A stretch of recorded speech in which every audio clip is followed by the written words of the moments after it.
Hello and welcome. We're going to see if I can get my live up and running. Attempting to do this seems to be a problem. If I can't get it to YouTube, I will see if I can get it through Twitter.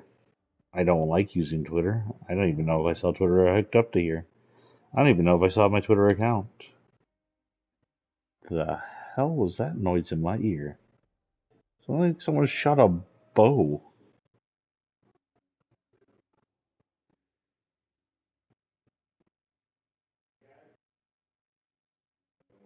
Ignore any background noises. Yada yada yada. Haha. Test test. Test test. Yay, it's working. Okay, I gotta keep that up, so make sure I can see y'all's chats, and to make sure I can see we're still streaming. Hello and welcome to Fortnite Chapter 5 Season 3 Finale. It's been a while since I streamed, since I only do these intros and finales. Um, when you last came to us, or you last saw me streaming, I was at the beginning of this chapter, and Fortnite had turned into a Mad Max-ish style shooter with lots of cars, and it really hasn't changed too much, but they added some pirates and some Marvel into it recently. So this is the finale. Yes, it is squeaky. It's a finale. Did you want to say something else to them? Since you are still one of my most viewed videos? Nothing else? That was it? That's all you want to say? Okay. So anyway, we're gonna do what we usually do. The difference is I've been super busy, so I haven't. Hello, Tyler. I haven't had any chance or time to actually really sketch out any kind of talking points here. So we're gonna go off this little list I have, and mostly just go off my head on memory of all the story. If you've never been or seen to any of my finales before, what we do is we go through the lockers and we go through everything we earned and learned about the storyline in Fortnite. Yes, I can, but I'm not going to be playing in Fortnite tonight normally. I think I tried to add you last time and it didn't work. Which one are you, Tyler?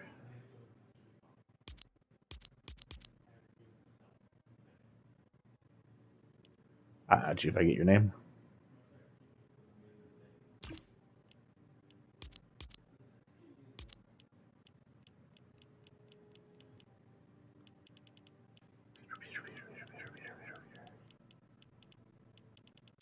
God, I gotta clear out some of these. Oh, it's not as many as I thought it'd be.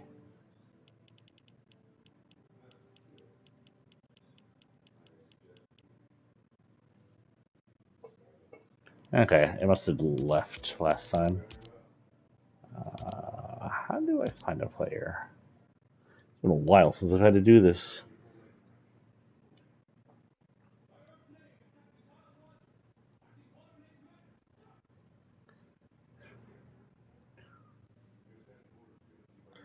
I'm gonna add you, but I'm not gonna be playing tonight. Tonight's the finale, so we're just mostly talking finale stuff, and it's gonna be a solo thing. Just a heads up.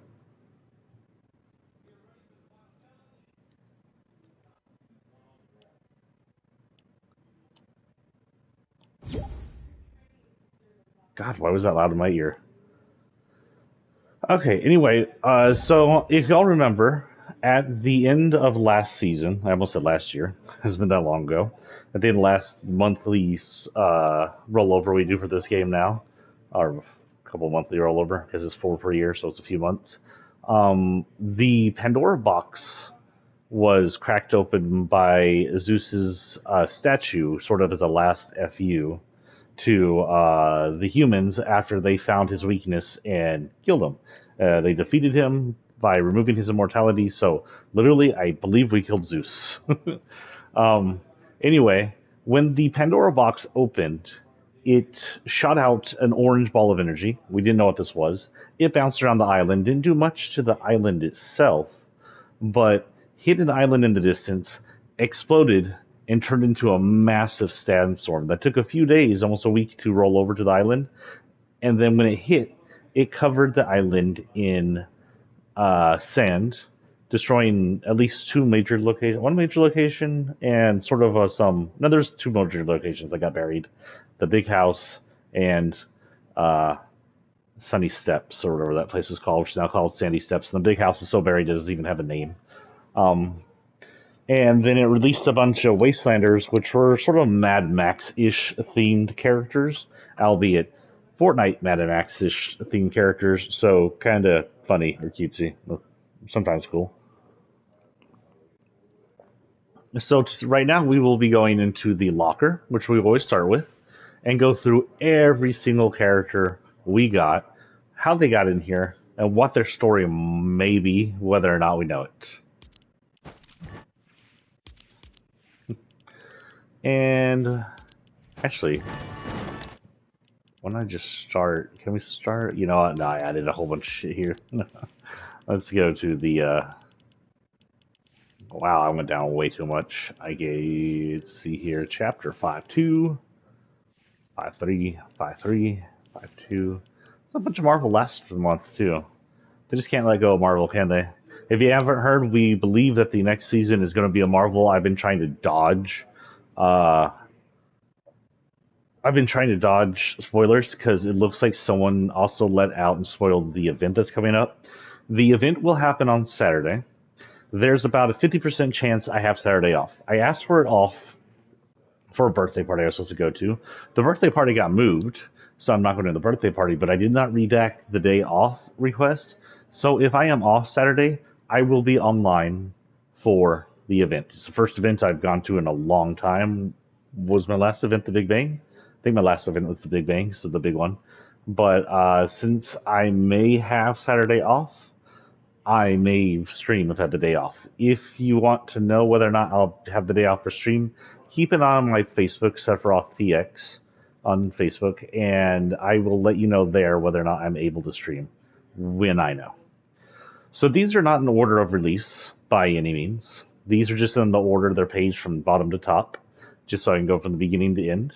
Our first here is Wastelander Dummy. This was actually released as an extra pack. It's one of those cheap packs where you buy it, and then you get a whole bunch of missions to collecting, like the tokens, and that gives you a whole bunch of XP. I always get these guys because it's not too expensive, and they kind of give you good XP. It's a really good way to grind XP up. This is one of the first seasons that I fully finished in a while, I believe. Dummy's been around for a while. He's been around since Chapter 2. He's usually somewhere in a junkyard because he's a crash test dummy. He's almost always hanging out in junkyards.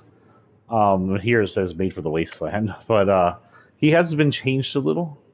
You can see that it looks like a mixture of his bottom legs are a mixture of his normal yellow and then his carbon fiber alternate outfit, along with some armor on it. His left arm got completely replaced by some kind of robotic arm. Right arm is the same, but a different type of robotic arm. At least the top. No, they're all different. It looks like even the hand's different. He's got a cross over X over his eye. He's got Jonesy's bandana on, and I honestly don't remember the dummy having the bandana on, so I believe this is just something she's wearing for the Wasteland, but this is the OG bandana that Jonesy and I believe a few other OG characters from Save the World wear. The X over his eye, I'm sure it's cool. Someone stuck a fake mohawk in his head. The dummy here in story appears to be working, since he is part junkyard anyway. He likes to apparently work on cars. He's had us do car missions in the past. He is now working under the leadership of the P-Boys, who are the lead mechanics of the island during this season. He didn't have a really big story this season. He did do the usual get me a car mission, and that was pretty much it. This is the operator.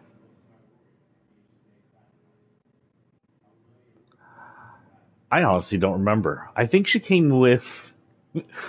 Wow, my brain. This is what I get for not preparing well, but I've been busy. I believe she came with the car. There's a car that is the lockjar car or something like that. And it looks like the SUVs, but it's in car form. And so she's most likely somehow related to... I could be wrong. That's a completely different person, isn't it? That's this lady. No. Yeah, that's Cinder. I have no idea who the frick she is. The operator. Mayhem Marauder. Maybe her backling will tell us more. Like, take apart the competition. She's obviously part of the Racer series. So let's go look. And we're going to live action look her up. Mayhem Marauder. How do you spell Marauder? That's how you spell Marauder. Fortnite.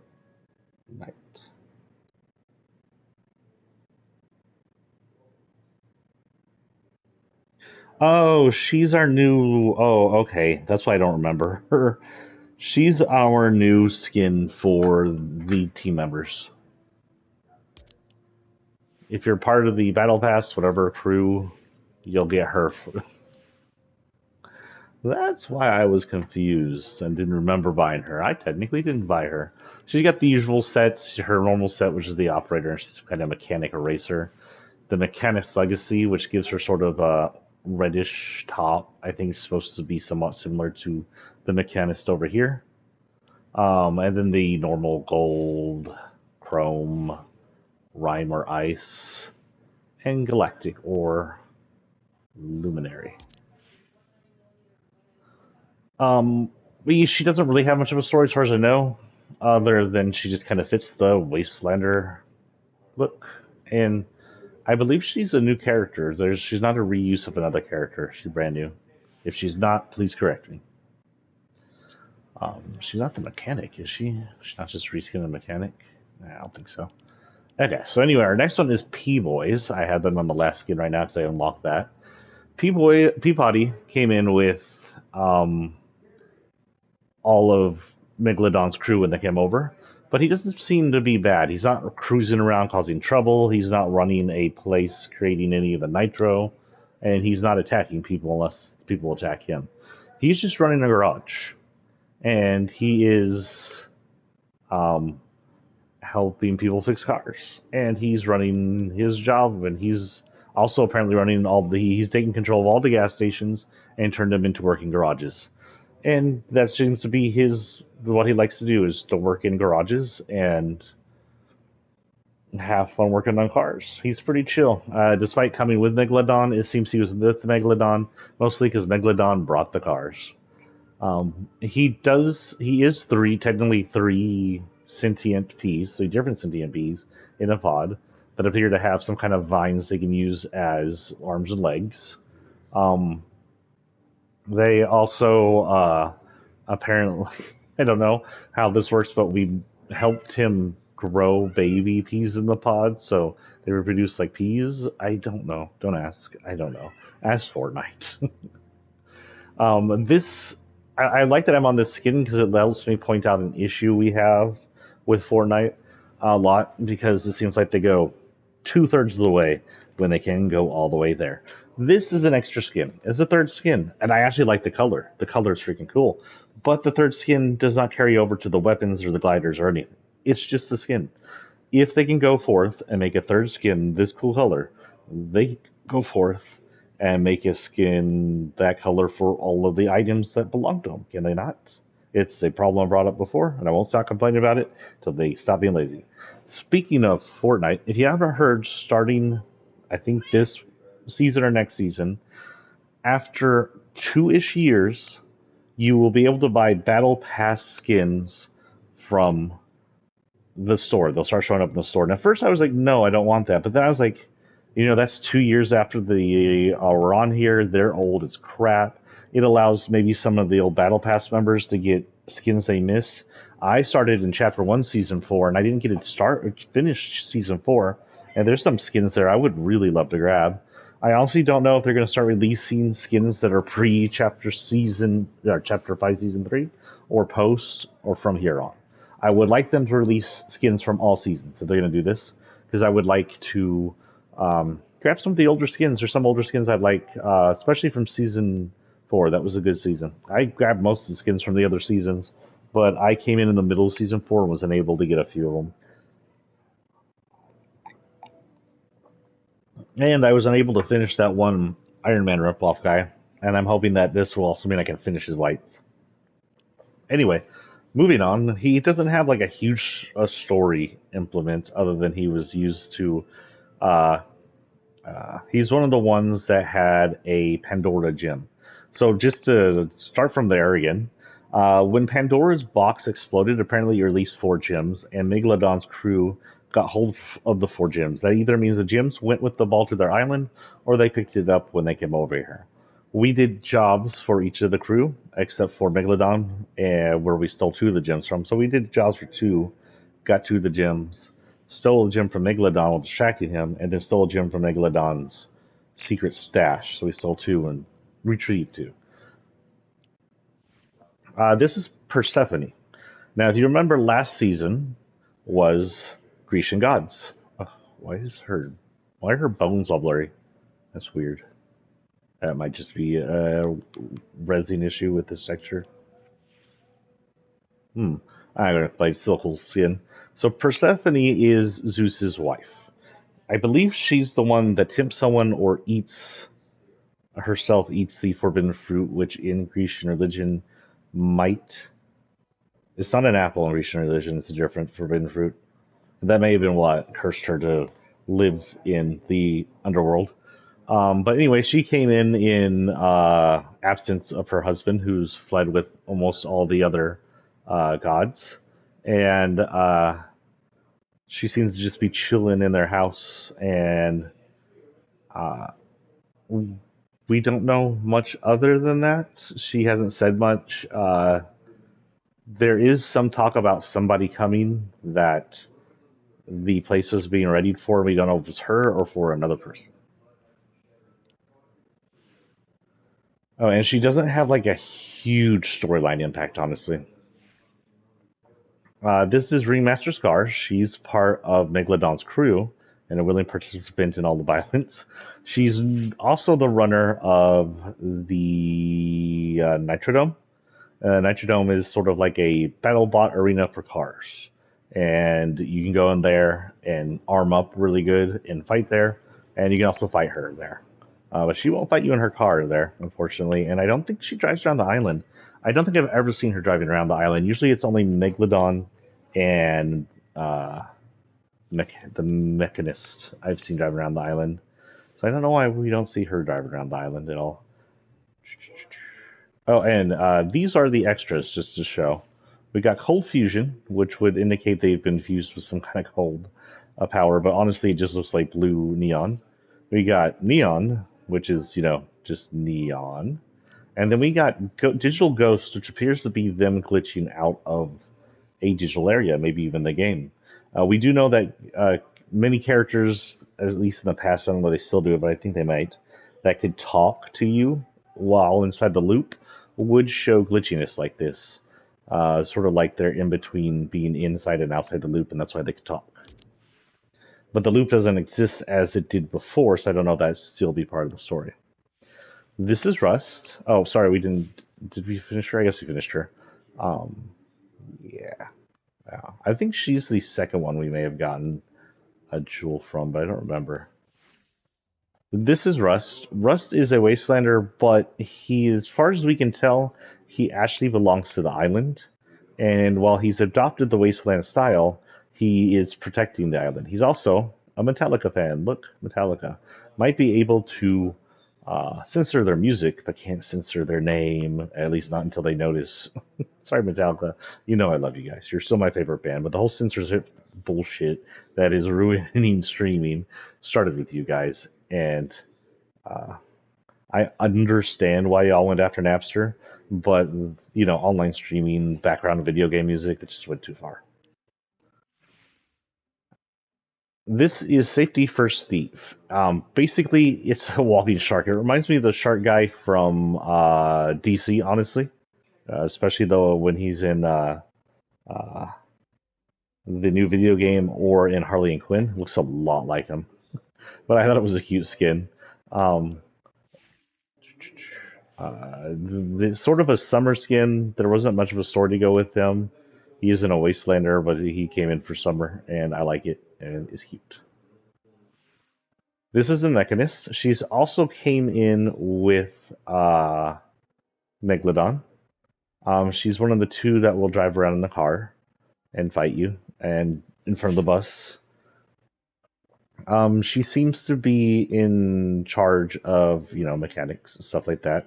I know you're going to say most of them are, but she also seems to be in charge of nitro production. She is when she's not driving around the island, she's at the nitro rig, where nitro is being pumped out of the ground. So here we go into another part of the story here. Nitro is a source that Megalodon is using to power his machine and also power himself, sort of like Bane does with Venom. He just pumps it into his blood. You can see some nitro pouches on her, though right now it's all purple. And she uses it inside her mask too, so she's obviously breathing it as well, which is not to the point of putting it in her as much as Megalodon is. And it makes you super strong and super fast if you use it, but it may be addictive and it may be damaging by the looks of it, especially with Megalodon. But anyway, she's produced. It appears that the nitro is below the ground on the island. Scared the shit out of me, little lady. Squeaky jumped up on the scratching post out of nowhere. So anyway, nitro appears to be a natural source that appears under the ground. We're still not sure time-wise if this is a different reality or same reality at a different time. But in the current island, nitro is underground and is being pumped up out of the ground by this kind of oil rig that looks like a engine. It even has pistons inside it, and it's drilling into the earth or into the island or into the something and pulling it out and then pumping it to the ship. There's been a mini event going on the past few days where you can hear the oil being pumped to the ship. We believe the event that will happen on this Saturday, I'm pretty sure it's this Saturday it's supposed to happen, will involve the ship being powered up and getting loose. We don't know what that means for us. We don't know if we're going to have to fight the ship. We don't know if the ship's going to cleave the island in half. We don't know if something's going to explode. We don't know how it's going to lead to a Marvel season, if it is a Marvel season next year. Who knows? But she is with Megalodon. She's not one of the iffy ones. Like this one is with Megalodon, but she seems to be doing her own thing. This one's with Megalodon, came with Megalodon, doesn't seem to be with it. This one is not with Megalodon. Also, his thing looks like a turtle when it's discolored. His shoulder pad is a tire. This is Megalodon. He is... Let's just go to his normal color real quick.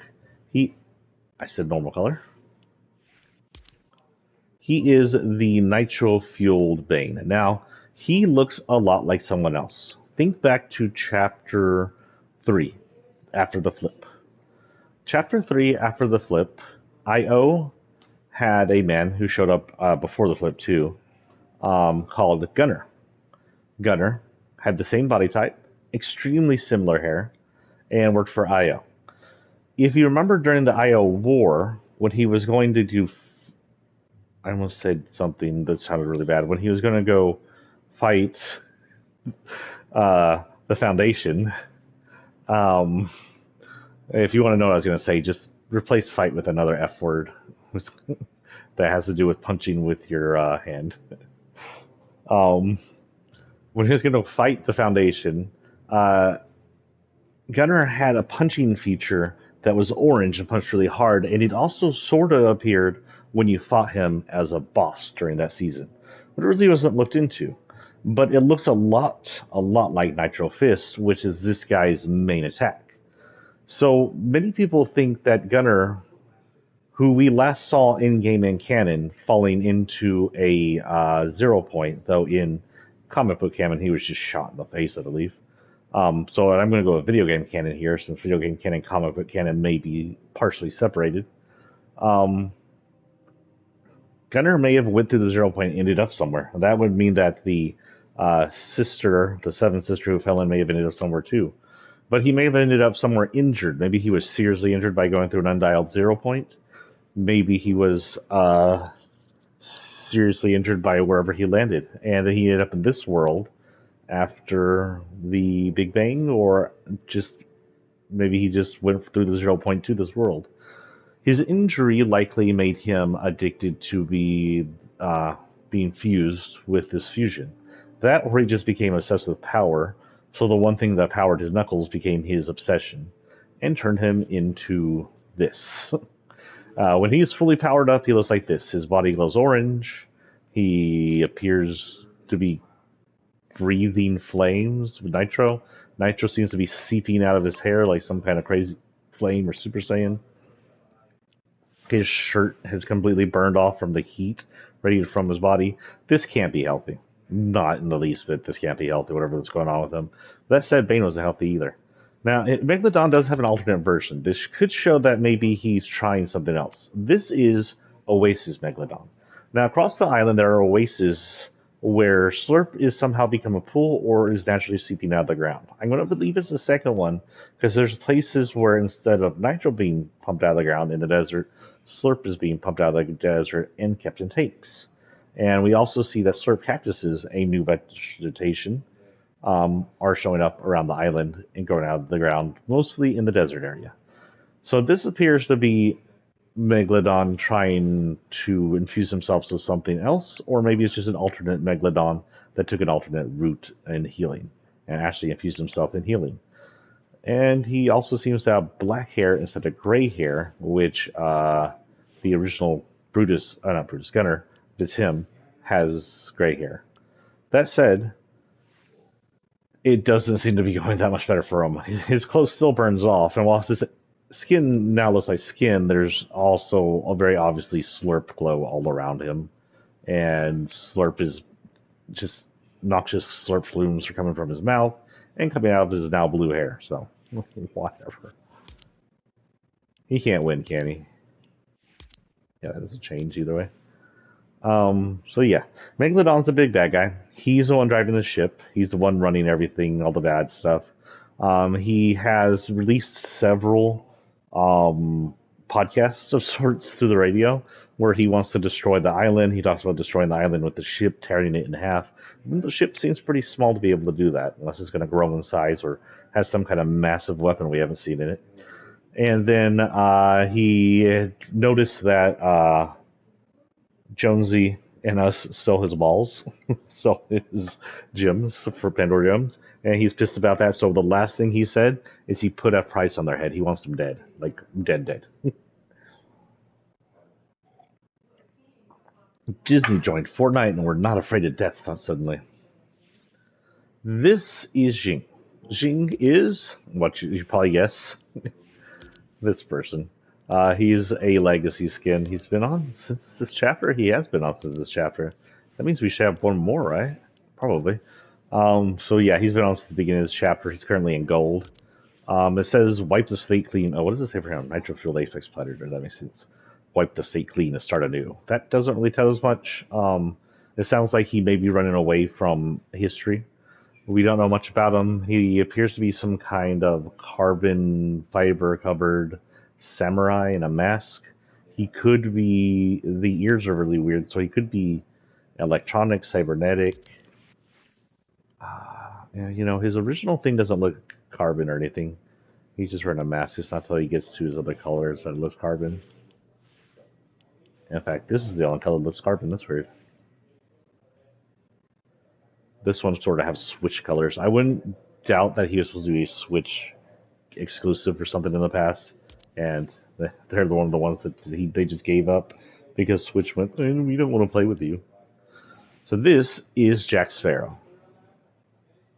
If you don't know who Jack Sparrow is, you're living on the rock. Jack Sparrow was Johnny Depp's most famous TV character, and in his canon, he is the best, most best pirate you've ever heard of. He is one of my favorite pirates. Something you may not know of me. You know of me if you follow me enough. I love Rimfest. I love pirates. I'm always a pirate in Rimfest. Pirates are scoundrels, thieves, murderers, and drunkards. And why is that not fun?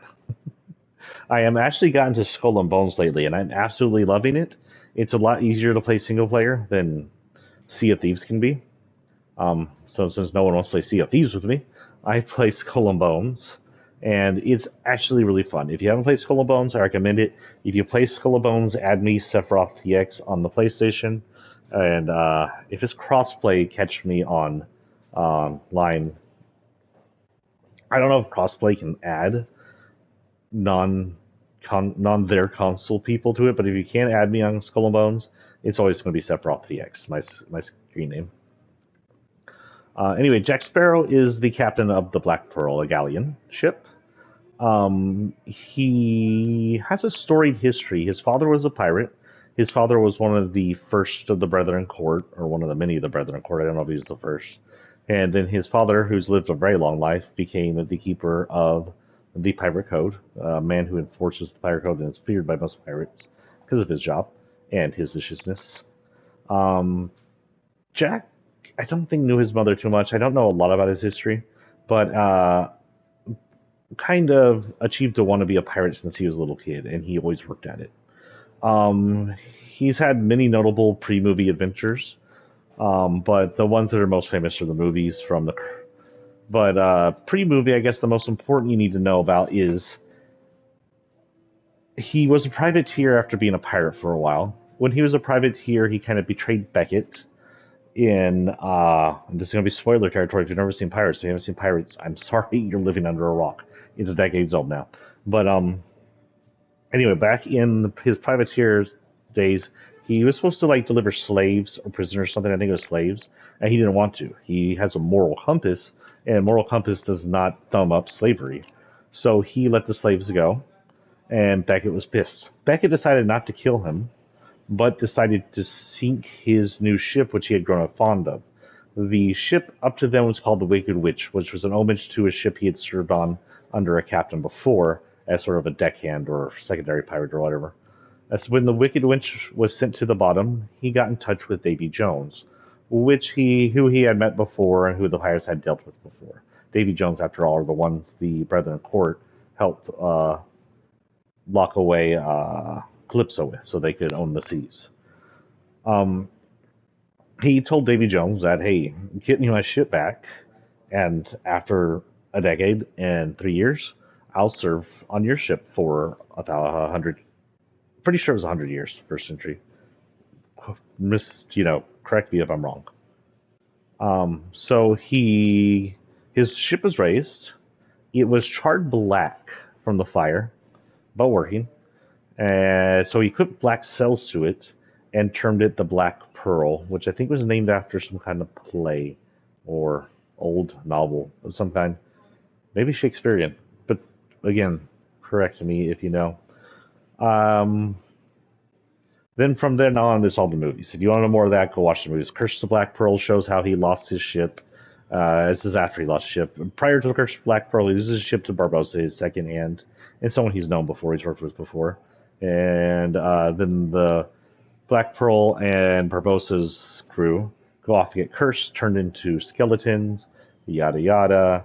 Second movie is they have to deal with his ode to Davy Jones. Third movie, it becomes the Pirate War. Fourth movie, the Fountain of Youth and Blackbeard. And the fifth movie, attempting to break a curse by destroying a trident. It's all really good movies. I haven't seen a really bad pirates. I guess if I was going to rate the worst pirate, it would be the last movie, but it wasn't bad. Elizabeth Swann is a governess's daughter. She's originally a governess daughter who had an infatuation with a blacksmith named William Turner. William Turner was fascinated right back with her. She was actually supposed to be betrothed to a kind of commander character named Norrington. Just another government stoogie. But she ends up falling in love with Will. They end up doing a lot of pirating together, fighting adventures through the first three movies. In the end, she becomes the Pirate Queen, because what happens is the pirates go vote for a new Pirate King. The thing is, the Pirate Kings never elect a new Pirate King, because every pirate votes for themselves.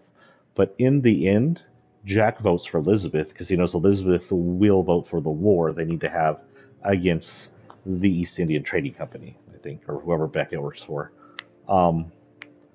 That said, she never became un-Pirate Queen from what I'm aware of, so she's probably still the Pirate Queen.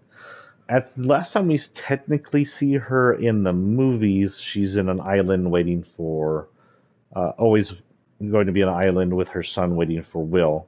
But when Will's curse gets broken, we see him in bed with her. Though I don't think we see her directly. I don't even know if her as an actor was there. But we also see Davy Jones come back. And that's something we'll talk about here in a minute. This is Davy Jones. Davy Jones was once a pirate. Oh my freaking god, I just realized something. That hat is in Skull and Bones. If you did the Poisoner's hat, this is basically the hat. I thought it was a reference to something else, but this is almost an exact copy of that hat. The Skull and Bones copy is almost a copy of this hat, only a little less wear and tear. It's gross. Anyway, back to where I was. I got so distracted. This is Davy Jones. Davy Jones was a pirate a long time ago. He's centuries old now. And as a pirate, he fell in love with the sea and with the sea god Calypso. He gave all of his love to Calypso, and he agreed to Calypso to become a captain of the Flying Dutchman and ferry souls to the afterlife for her, because she needed someone to do that, for her infatuation. And that though he could only spend one day every 10 years on land, he'd spend that day with her. But when that day came the next decade, and he went to land to find her, she ditched him. She's a bitch. I'm sorry. Through all the movies, I know some people like Calypso, and she's a cool character, but she was a dick. She caused Davy Jones a lot of pain. As bad and mean Davy Jones became, it's her fault. I feel for Davy Jones. I don't feel for Calypso in the least bit. I always thought Davy Jones was a really sad character, all in all. Davy Jones, immortal by his job, then cut out his heart, put it in a chest and buried it so he wouldn't feel pain, and then went around collecting souls for himself and pirating as he wanted to. It was no longer ferrying souls across the overworld and underworld. It got really quiet in the other room. Disturbingly quiet. There it goes. As he does his own thing, the curse comes to bite him back. Because he's no longer ferrying souls, he starts to grow, a squid face, a squid hand with a squid finger, and a claw, and a crab leg, and barnacles everywhere. And his ship also begins to look like it, and his crew also pretty much looks like it. And we're pretty sure it's the ship cursing all of them, since they're not doing their job.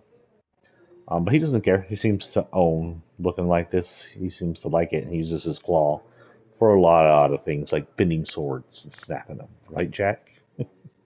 He snapped one of sword Jack was using. I don't think it was Jack's sword. It may have been. But he snapped a sword Jack was using. No, because I'm pretty sure Jack's sword was broken off screen somewhere else. This is Skeleton Jack Sparrow. Oh, and I guess we'll talk this, and then we'll go over this, and then we'll go over how they got here. This is Skeleton Jack Sparrow.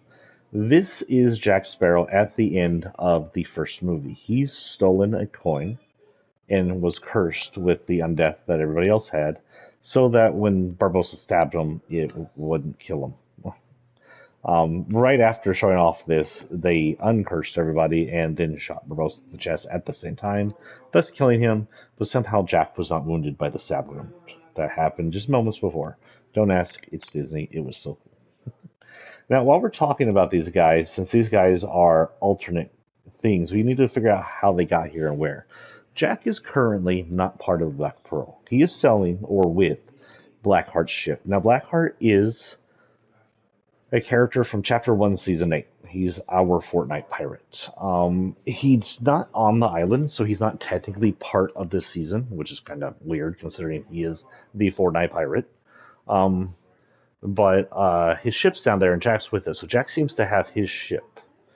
We don't know how Jack got here, but Jack is legitimately a dimension hopper now, sort of.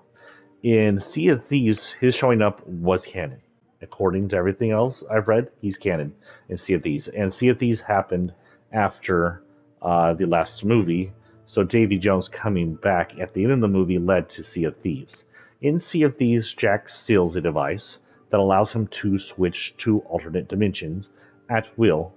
And I don't know what happens at this end of Sea of Thieves, but I would not be surprised if Jack just pilfers that away and goes on his merry semi-immortal adventure. We say semi-immortal because while in the movies he was never immortal, and we see him kind of be dead in Sea of Thieves for a while. There is some indication that he lived to look like this age at the time photography was invented, at least a century later. Alongside with a barkeep he was friends with that had lived that long as well and didn't seem to age. Elizabeth is in town. She's the most land-loving of all of them. I'm sure the one with the best land legs. She appears to be pirate-y. She doesn't really wear pirate clothes outside of the third movie. So this is likely after the third movie. This is likely Pirate Queen Swann. How she got here is unclear, since she's not with the ship. She's not with Will either, which would be a little weird. She may have just been Fortnited over here with the Rift. He may have been Fortnited over here, and then commandeered Blackheart's drifting ship, since the last time we saw Blackheart's ship was in the end of season 3, when the Chrome was taken over, and Blackheart was helping evacuate people. Again, he's likely come from Sea of Thieves as well, probably following Jack here. Technically, though, I believe Teodamo was supposed to have killed him at the end of Sea of Thieves, but that's not sure if that's really what happened, or if he'll be able to come back, or maybe this is him directly after the third movie, somewhere in the third movie, or directly after the last movie. Either way, he's likely here following Jack. He is currently trapped in the underworld, because he's supposed to ferry the souls, and he's trapped in one of three pools since he can't stand on land. Cursed Jack would have to have rifted over here at the end of the last movie. This causes a timeline division and issue. If this happened, that means he was never able to uncurse himself. Thus, all the pirates that were cursed along with him, including Barbossa, in that timeline, remain cursed forever. Jack rifting into this universe means there's no lifting that curse. Jack can't spill his blood, can't uncurse the gold, so there's a timeline where Barbossa and the entire crew are cursed eternally. That's gonna suck. Now, I know there's a whole bunch here, but we're gonna go straight to Barbossa. Barbossa is a kind of for himself pirate. He's always been very for himself, except for at the very end. Also, I have a sword that is a lot like that. Maybe without the shield. It may have sort of the shield design. I have to look. I love swords, and I love pirate swords. Rapiers, cutlasses. They're just really cool. There's another one I can't think of. Jack's original sword. I half expected it to be wooden. Wasn't a cutlass. It was. I'll think of the name of the sword eventually. Maybe when we get to it. Who knows? Anyway. Barbossa has been a pirate forever, naturally forever, and he last served under Jack at the beginning of them having the Black Pearl, but then when Jack gave away the gold position that ended up being the cursed gold, he mutinied, helped abandon Jack on an island, and went to go get the gold, and then got cursed. He came back, started pilfering places, tried to collect all the gold, and at the end, he was killed by Jack, but then he was brought back, possibly by Teodama. Isn't 100% sure. I'm not 100% sure how he came back, actually. How he got out of Davy Jones' locker is beyond me. But he did, which led to the next 4 movies. He's in all the movies up to the end. Now, the last time we seen Captain Barbossa, he actually, in the spoiler alert, if you haven't seen the last movie, in the 5th movie, I guess this is the 5th movie, he sacrifices himself to save his daughter, who is still not 100% sure aware that she's his daughter. But he falls a good distance and does not survive. And that doesn't mean he can't come back. He's come back before. But by judging by the looks and the outfit, this is movie 2, movie 3 Barbossa. I would just give it that. It looks to be about that. Yeah, he has about the same outfit in all the movies, but that would be definitely movie 2 Barbossa. That would be my best guess, movie 2 and 3 Barbossa. In movie 4, he's dressed up as he's a privateer. He's dressed up really stupidly. And in movie 5, he kind of wears different clothes through different parts of the movie, I guess. Though he does dress up in this outfit for a while. Also, this weird outfit. I just noticed like an over sweater over a long sleeve shirt, but it's like split. You think that would be terrible to wear on a ship because it just splits more. But whatever. This is Magneto. Magneto is a Marvel character. He's from a Marvel universe. We don't know which Marvel universe this Magneto is from. He could be from the same one that the old Marvel characters were from. He could be from a completely different one. He could be from movies. He could be from the comic. He may be from this world. Maybe this world has Marvel characters in it. Who knows? This makes me think that maybe. So Magneto's original story is that he was during World War II. He was a Jewish internment camp kid when he found out he had mutant powers, and then he kind of swore his revenge after that. I think mostly on the Nazis. And as he grew up, he was a bitter old man, but he befriended and stayed friends with another mutant named Charles, which you know as Professor Xavier or Professor X. But as he grew up and saw mutants become more public and mutants get treated like, hello, Wild Brick, what's up? This is the finale. If you haven't been to my finale before, I just discussed the Locker. It kind of replaces the Locker series that I used to do way back in the day because those were getting too long. So at the end of every season, I do a finale which looks through the Locker that of all the new stuff we got through and talks about the story of them instead of trying to look through the entire Locker all at once.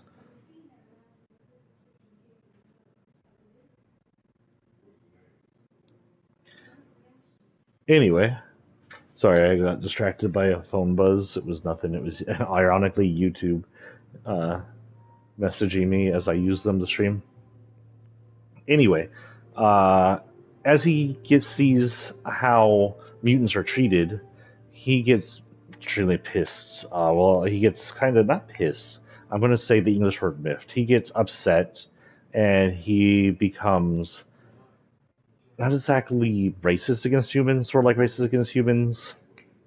I had a word in my head, and then I got distracted by my phone, and I forgot the word, and I hate that. But he starts working as anti-human in a way of being pro-mutant. He tries to make the mutants separate from the humans. He tries to make the mutants above the humans and raise them as a superior class, and works as a villain to do so. He will harm humans in an effort to protect the mutants. And it always ends up usually very bad. He's done lots of bad things, destroyed in different universes. He's destroyed cities.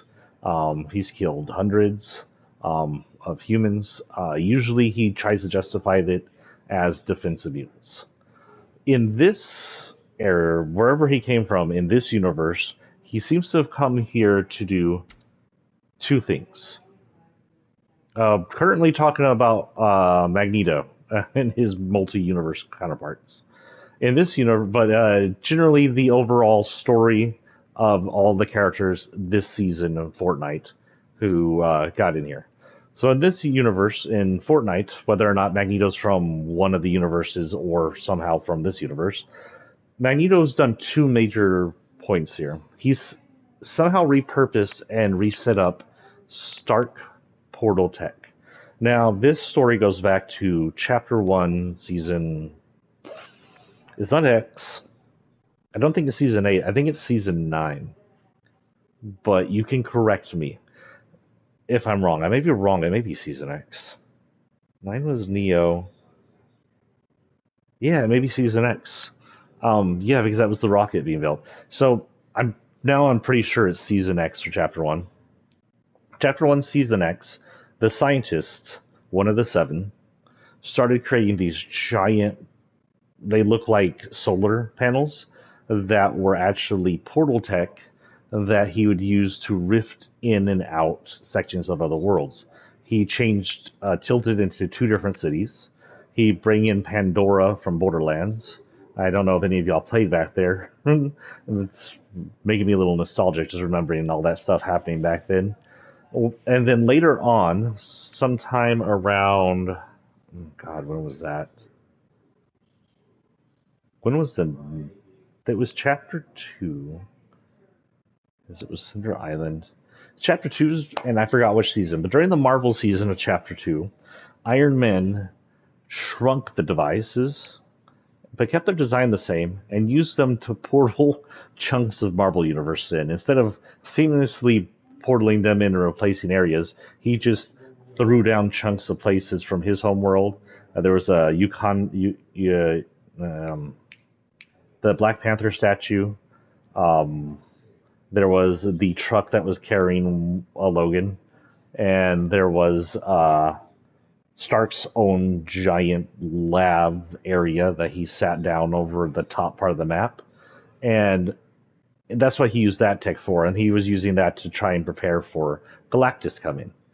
Now, for unknown reasons, completely unknown reasons, Magneto has set that tech back up and had us power it and test it, which would mean he's going to portal over something for some reason. We're not sure why yet. It may have something to do with the in-game that's going to happen on Saturday. It may be completely unrelated. Because as Magneto, we don't know if it's something more villainous or more anti-hero he's attempting. We do know that the second thing he did was release Logan. At the beginning of the season, the glacier that had been on the island since the beginning melted to its most lowest point so far, dumping the plane off the side and then exposing a bunker. Magneto opened that bunker, and inside was a Weapon X program, and that had Logan in it. Now, we don't know where this Logan is from. Is he naturally from this universe? Is he from one of the other hundreds, if not thousands, of Marvel universes? We don't know. Why, if he is from a universe, how did he get here? Is he related to the older Logan that was here in one of the other chapters? Logan's been here a few times. Again, we're not sure how or why Logan got here. He's obviously extremely maladjusted. He has no cool on his face. He seems very pissed. But that's because he's fresh out of the Weapon X program and then was shoved into battle in the loop. So we have a second Logan here, but this is most likely a Logan that fell in through dimensions from the Deadpool movie, because he came in with Deadpool. Don't ask. It's a Deadpool thing. There doesn't have to be a backstory. And it's a Deadpool Fortnite thing, so there has to be even less of a backstory. Logan, if you don't know him, he's Weapon X. I think the Weapon X program originally happened in, I don't remember, was it Canada, or was it just that Logan was Canadian? I don't remember. It's been a long time since I did any kind of backstory with Logan. But Weapon X used Logan, who is a mutant that had super healing powers, as well as some other superpowers, like olfactory senses in some universes. And it fitted him with an adamantium skeleton, so that he'd be, the skeleton and his brain and everything would be mostly indestructible. And that would only, the only damage he'd ever take was to his meat suit, which his healing powers could pretty much heal back from the metal skeleton, if need be. As long as the metal skeleton existed, he could almost always heal back to full in most universes, so he really seems to hate doing that. That said, in Logan, the movie, it showed that that could be slowed down for some reason. I watched this one guy named Ronak Gaming on YouTube, who is a scientist, a microbiologist, who talks about like diseases and microbiology and fiction. And he surmised that the reason Logan was slowing down is because Logan probably had the same features humans have. When we split cells, our cells lose pieces of themselves each time. Little bits and pieces get cut off. The new copy of the cells, because the cells are technically cloning themselves, don't have the full DNA strand. For a while, that's okay, because that DNA strand is trash DNA. But after a while, it starts cutting off important pieces to the DNA of the cell, and that's why we age. That is 100% reason, the most reason that we age. That's why we get wrinkly. That's why we get old, and that's why we die. Our bodies have a built-in time limit. And he surmised that even though he had super healing powers, that after so long, those super healing powers didn't stop those bits and pieces that were important to those cells as they divided from getting cut off. It may have slowed it down, but as those little bits and pieces of important data started getting cut off in DNA, his powers started working less, and he started aging, getting old, and showing disease. This is Brite Raider. She is a kind of Wastelander version of Brite Bomber. She's most likely just Brite Bomber in a Wastelander outfit. Brite Bomber is, of course, a version of Ramirez, and Ramirez is a character from the Save the World universe along with Jonesy. We don't have a lot of backstory that is readable for Ramirez in this game. We don't know how she got here from Save the World, since she was a main character in Save the World, except for Save the World again had a lot of the same features that Battle Royale did, so there's always a chance that they're somehow extremely related. All we know is that she's been here. She always seems to be fighting a battle. We don't know if she was ever part of IO or if she was always part of the Resistance. We know she touched Kevin the Cube once and created a Darkness copy of her. And, she's just kind of always been on the island for as long as Jonesy, at least. And that's all we really know about Ramirez. Here we know that she is trying to protect the island from the bad Wastelanders like Megalodon, and she started the kind of revolution against them along with Hope and Jonesy. Whew. This is Cinder. Cinder was purchasable in the store. She's the one that came with the car that looks like a Megalodon car, so that makes it more than a little likely that she's part of Megalodon's crew, but she's technically part of Rocket Racing, which I actually like playing. It's my second most played feature outside of the Battle Royale game is Rocket Racing. I don't really play too much of the music one unless I'm really feeling like I want to, because I do like some of the music on there. I do use it to kind of EXP grind, because you can just go on and do daily missions in the it's not the main stage, it's the secondary stage where I'll just do loops of songs. I'll just leave it there and allow the daily missions to grind out and get some EXP from it. The only reason I've been focusing on the music version main stage this season is because it was Metallica season and I wanted the Metallica shit. And yes, I got the Metallica shit. I pretty much finished all the lockers. We don't really have much of a backstory of her. She's obviously a Wastelander. She looks like she has lava on her outfit, which would look like magma or maybe nitro. And it isn't moving. Is it moving? It doesn't appear to be moving. It may be moving a little. Yeah, it's glowing a little.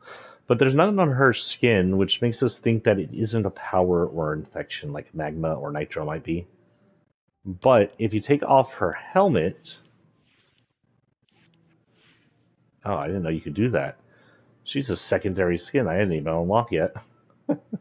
Oh well. This is gold and has almost no magma stuff in it. I don't believe that's moving except for movement. But anyway, if you take off her helmet, she does have sort of a nitro hair color. So maybe she has some nitro or magma in her. Maybe magma and nitro related. All this time, magma was just some kind of nitro thing. And all the magma characters just souped up by the drug. Or maybe nitro's just whatever the island has as magma. Who knows? It's part of Fortnite. We don't know. And that's the fun thing about Fortnite, not knowing. So this is Deadpool. If you don't know who Deadpool, you really missed out. By the way, they gave him an ass. Unlike Captain whatever his name is from Invincibles, where they cut his ass, they didn't dare cut Ryan Reynolds' ass or Deadpool's ass. This is Deadpool. Backstory, in the one I know of, because I really didn't read much on the Deadpool comics, Deadpool is a mutant created by experimentation when he was trying to get rid of his cancer, and now he's basically immortal. He can be chopped up into tiny pieces. It's almost impossible to kill him. But he's also got sort of a quasi fourth dimension power. He knows he's in media at all times, like an omnipotent knowledge. He knows what he's in a comic book. He knows. Well, look what his thing down here says. I'm pretty sure I'm already in this game. Where's Midas? He knows he's been in this game. Doesn't mean necessarily this is the same Deadpool we saw before, though it is a chance it is. And he knows Midas was here last time he was here, or at least he took over Midas's boat. Midas took his boat and vamoosed before Deadpool came back.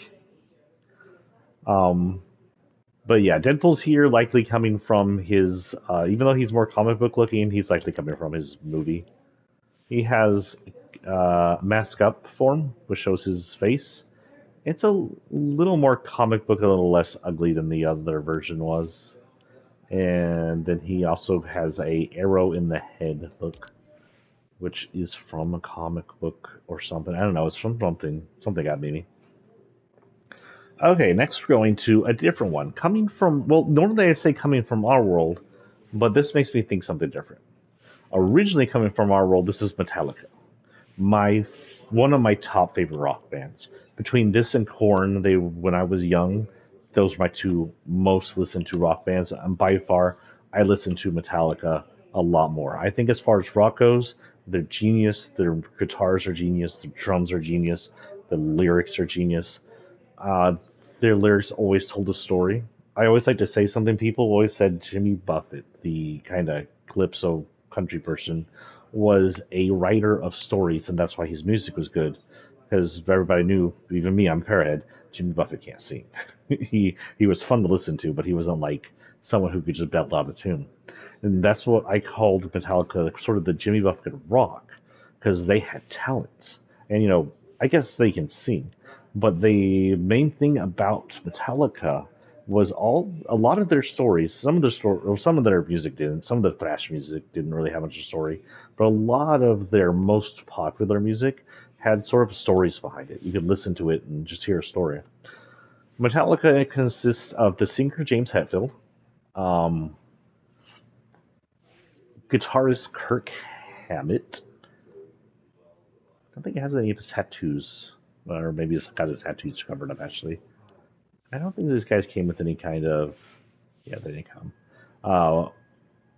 Amazing drummer Lars Ulrich. Sorry, I'm also a drummer. I've always been amazed at Lars' ability. And Robert Trujillo. Now, Robert Trujillo is the one. These three have always been part of Metallica.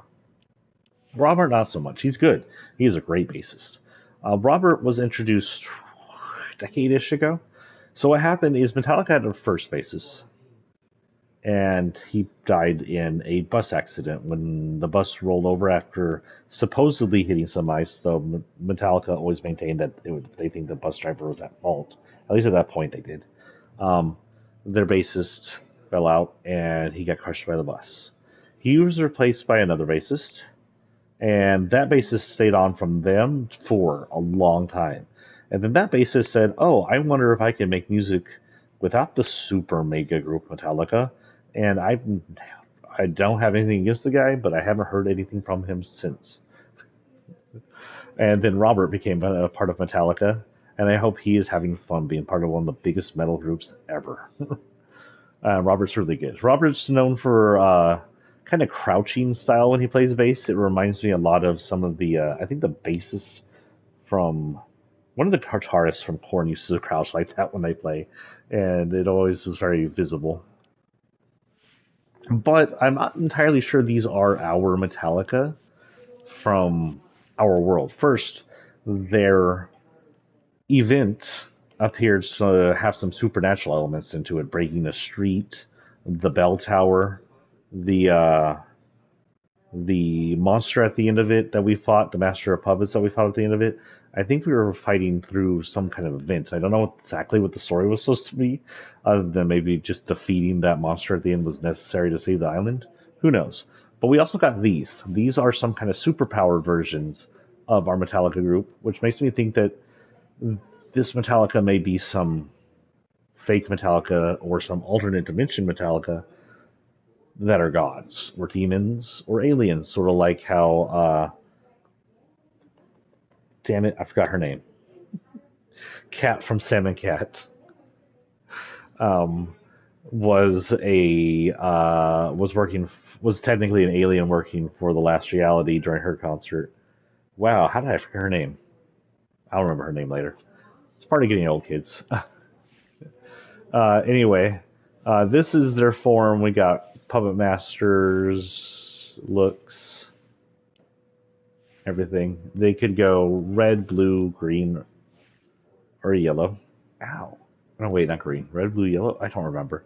They could do yellow, blue, and red. I don't know why I thought green was one of them. Sorry, my eye just started burning out of nowhere. Freaking hell. Anyway, the last one on this list right now is the T60 Power Armor. But don't worry. Oh, wait, does it say anything? Never miss a beat. That's all it says. Okay. So the same thing here? No, drummer Metallica. Okay. Never miss a beat. Percussive and destructive. Shred the best. Also, look at his face. Does he look like someone from Darksiders or someone? This mask? Tell me he doesn't look like another video game character. And if he does to you, is it Darksiders? Is it something else? If you can think of what his face looks like in this skeleton costume, which, by the way, looks more like his face has been revealed to show the skeleton rather than it's a mask, just let me know. The other ones look like they were in masks right off. This one looks like it's just part of his face. And then we got James, who's not wearing a mask, but is wearing some sunglasses. I don't think he has a mask. I think sunglasses are his mask. Yeah. Oh my god, my eyes. What the hell? It's like I put hot sauce in my eyes, and I most definitely did not. I'm talking. My eyes are melting. Oh well. If my eyes melt, I just can't play video games anymore, and I'll go sit in a corner. I will assume I'm sitting in a corner, because I probably wouldn't be able to see this if I was sitting in the corner. Oh well, I give my eyes a minute to adjust back to being unmelted, or whatever the hell's going on with them. Oh, by the way, if y'all hear wind, let me know. This is the first time we've had an active fan in our living room in forever. I'm trying to sit out of its area of wind effect, its wind tunnel, but if it's really bad, let me know. Anyway, this is the T60 Power Armor. This is from the Fallout universe. Now, we don't know if this is from the movie. Well, actually, the movie universe is the game universe, same universe. But I'm not familiar enough with the difference in the T60s to tell you which era this power armor is from. Because the eras of Fallout extend over a century in the games themselves. And of course, the power armors are from the war as well, which happened a long time before the games. Power armors were originally made to be soldier uniforms for the war against China and whatnot. That kind of ended the world. But they were then used by the, I guess, Wastelanders, if you want to call them that in Fallout, to traverse and use as super strength. They're most notably used by the Brotherhood of Steel, and I believe this guy's a Brotherhood of Steel, right? Yeah, courtesy of the Brotherhood of Steel. The Brotherhood of Steel is a group from Fallout. Originally, their only purpose is to kind of get all of the tech, use all of the tech, but make sure no one else can use all the tech, because they're afraid of people abusing said tech. For example, they can use the T60 power armor. They don't believe anybody else should be using the power armors. Stuff like that. They want those rules to be enforced and governable. And the reason they give for this is because the last time everybody had the tech, they ended the world with nukes. And, I can kind of understand that reasoning, sort of, but, it's also kind of crazy. In the movie, which happens a while after Fallout 4, I believe, in the movie TV show, is it California? I think California. California sector has become a little more cult-like than normal. They're not normally cult-like, but this one is. But as we see in different games, different regions have different groups of people that are similar but different in each region. Like the Brotherhood of Steel exists in each region. Each region's Brotherhood of Steel is a little different from the other ones. And that was everybody here. Now we're going to go through backplaying. Like I said, if you haven't seen this before, this takes a while. Okay. Yeah, well, we will go quickly through backbling. I'll only stop if we have anything to talk about. This belongs to our racers, the Wildo. Oh no, it's Wildo. I don't know if that's a reference to something, but it appears to be some kind of AI backpack for her that is a welder. Cute. Wastelander wheel. This is for our dummy.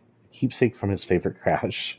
Apparently, it's a wheel from his favorite crash that he put cardboard spikes on because why not? Is it cardboard? This could be metal. This is skull and cross swords. Now, the original pirates had skull and cross torches, but these are a little different. Jack Sparrow's original sword. Well, we'll talk about this in a minute when we get to the tools, but these are Jack Sparrow's two swords you rarely see. Well, one you do not see, and one you do see. Jack Sparrow's cutlass is his cutlass seen in the last movie in the cutscene where he wrecks Salazar's ship as a kid. He has a cutlass during that time. Other than that, cutlass is mostly seen in the novels. The other thing is a cursed sword that, while in the books was and filmed for the movie, was cut from the movie. It was supposed to be a sword that was cursed to kill Jack Sparrow, and that's why it shows up in all the movie promotions. It was supposed to be part of the movie. And Jack was supposed to be scared of it. It was supposed to be humorous, and Jack was just supposed to toss it a whole bunch, and it always come back to him once it was given to him by the person who was trying to use it to kill him. But yeah. Also, you all ever notice that Jack Sparrow is a skull. It's his teeth and everything. So, obviously, dead Jack Sparrow. This is the metal style. A metal style or curse style is a reference to, I believe, in Stranger Tides, where the skull is metal. But I'm not positive, because the last one I'm pretty sure the skull was gold. But I think Stranger Tides the skull was metal. Oh my god, why can we zoom in the wrong area? The skull, of course, is mostly a reference to where the movie originated. And apparently some of y'all didn't know this. My son didn't know this either. Pirates of the Caribbean originally is a Disney ride. If y'all didn't know that, I'll let y'all sit there for a minute, because apparently some people don't know that. But yeah, it was a Disney ride before it was ever a movie or books. This is Rising Tide. This belongs to our shark life person, lifeguard. Cute waves on it. Nothing really special. This is Raider's Trophy. This belongs to I believe this belongs to, it's not Brite Brahma, Brite Raider, there we go. It's got her llama on it. She's always got the llama going on it. This is steering wheel, some kind. Looks like to me it looks like a go-kart steering wheel. Scavenged from the wreck of a less bright rival. So she killed someone and took their wheel. Okay. Whatever that says. What did this say? Never turn your back on the Jolly Roger. Tell me. I now have a brigantine in Skull and Crossbones, and I'm wrecking everybody. These are the Peabodies. These are the ones we kind of helped grow with Peabody, the P-Boys. Don't ask. I don't know what the fuck is going on here, but it's cute. P leave the next generation. So this is technically, I guess, Peabody's kids. He brings into battle with him.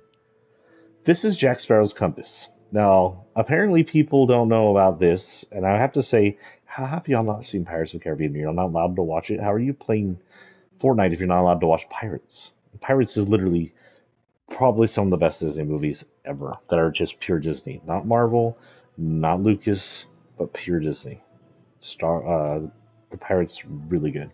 Anyway, Jack Sparrow's compass does not point north. It points to what you want the most. And if you are undecided, if you're not sure what you want, it'll just spin. This is Jack's prize. In the fourth movie, Blackbeard got hold of the Black Pearl. And apparently he had some black magic. After surviving his supposed death, he got into black magic, and he started shrinking and collecting actual pirate ships, and the Pearl was one of them. The Little Kraken. So there's a really kind of sad part of the third movie to Pirates where Davy Jones was forced to kill the Kraken, and Jack comes across his body, and he seems kind of sad that the thing that took him down, which is unceremoniously killed by his master because his master is being controlled by the government. And, it's like killing your dog. Sure, it was your attack dog, but still not cool. Little Kraken gives us hope that maybe he got a baby Kraken to go with him.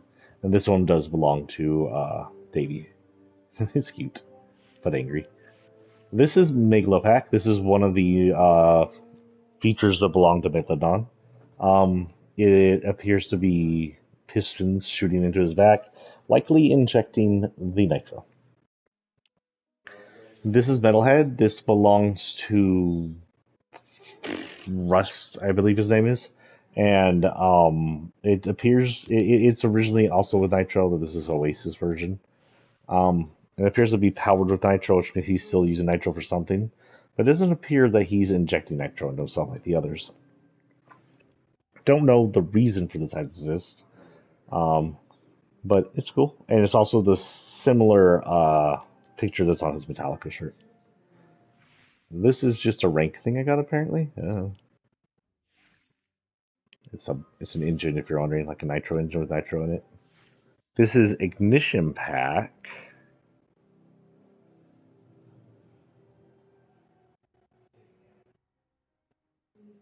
Who's the nitro ignition? Hold on here. I forgot who nitro ignition belongs to. Is it you? It is you. Okay. So this is the mechanics pack. It took me a minute there. This just shows more of the nitro she's using, possibly to be injected in her, or to be injected into her masks for breathing. It appears like if you look at the sides, the nitro on the side is different than the nitro in the middle. Nitro in the middle is what we used to, the liquid flaming form. But the nitro on the side is a little more piss yellow and gassy looking. So if I was to wager, she's turning it into gas with her backpack and then feeding it in her face to breathe it instead of just injecting herself, which may be a less dangerous version to use in it. Heart of Darkness belongs to Persephone. Hades sends his love. What does she say? Nitro-inspired mobile afterburner. Okay. Dome Runner's Trophy. Don't get the yips. Don't get the yips? What the frick does that even mean? Don't get the yips. Someone explain that to me. Is that a meme? I don't understand. Is that a saying, a reference to something? I don't get it. Anyway, why does that not zoom in correctly? That's really weirding me out. This belongs to our hyena lady. What's her name? Ringmaster Scar. That's right, Scar. This belongs to Scar. And it's just another hyena-looking thing, neon. She's all about neon and hyenas. This was just to unlock. It was a deck ducky. I got the flamingo version on right now. This is Dead Man's Chest. Now, this belongs to Elizabeth, which tells a story. Originally, Dead Man's Chest is where Davy Stones stored his heart. However, after the curse, so at the end of the third movie, Jack was forced to have Will Turner stab Davy Jones' heart to save him from a mortal wound. Thus, Will's heart was cut out and put into the chest to make Will part of Jones's crew. Which means if this is Will's chest, that would mean the Elizabeth we have right now who owns this chest is after the third movie, but before the curse is lifted. So she's holding on to Will's heart, literally. Or at least it's on her back. This belongs to our little samurai version. This is just a cloak this is Magneto's wasteland cloak. This is back bling, silly back bling for Wolverine. Don't tell Logan it's funnier if he doesn't know. Magneto's cape reversed and updated to fit the new environment. Reversed? Wait, is purple on the inside? Oh my god. I never realized that it is just turned around. Giving the oh, it's not brown on the inside here. What the hell? Anyway, this is Magneto's cape, giving the impression of regality and nobility. This is Headpool, which I'm sure is some reference to the comic. I don't understand because I don't watch comic Deadpool, and I haven't seen the new movie actually. Let me go watch it. The Merc with half a mouth. He still has a whole mouth. It's just broken. But this is Experiment X gear. This is what's on top of Logan in that's on him. Used in an attempt to control the perfect assassin. This is, I believe, Kirk's backbling. The thing really shreds. I believe this belongs to Robert. Ready for the end? This definitely belongs to James. Burns like a beast. And that would mean this likely belongs to Lars. I don't know why he gets a crab. Pierce through the noise. You just notice that the crab eyes pop out. He's cold. I don't know why it looks so gross. Hello, Mr. Hogan. Not much. Just running the finale for this season, which means looking through all the stuff that went on and all the stuff we got. This is the Pit Boy. This again is from Fallout 4. Normally the Pit Boys are on your arm, not on your back, because how useless would that be if it was on your back? Someone check the Pit Boy. I can't see it. What's my health at? Do I have a third arm yet? This one is reactive. I think it will show like kills and a few other things. Pretty fun. So pissed right there. Okay, we're in the pickaxes, which we should have less of. This, oh god, it's too many. That's why I stopped doing the locker series. I honestly don't know. It could be well into the hundreds. I've been playing since Chapter 1, Season 4, and I've collected most of the battle passes, and then any skins that I just were fans of. Was fan of? Yeah. Let's see. 1, 2, 3, 4, 5, 6 across. Let's do this really quick.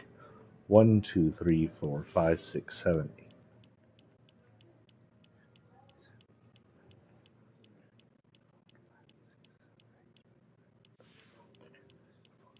Oh shit, this isn't even the skins. Hold on, I have to go skins.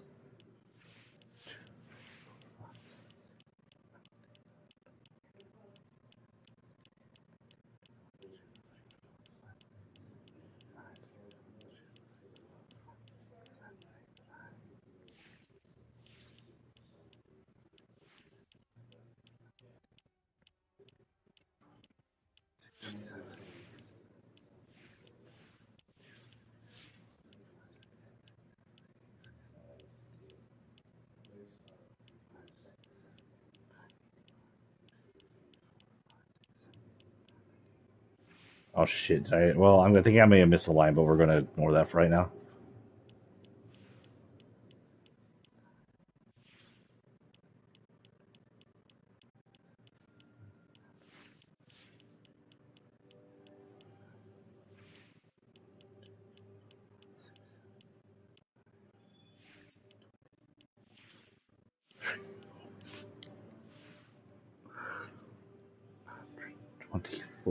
So I am not entirely sure if I got all the lines counted, but if I did, that was like 124 lines.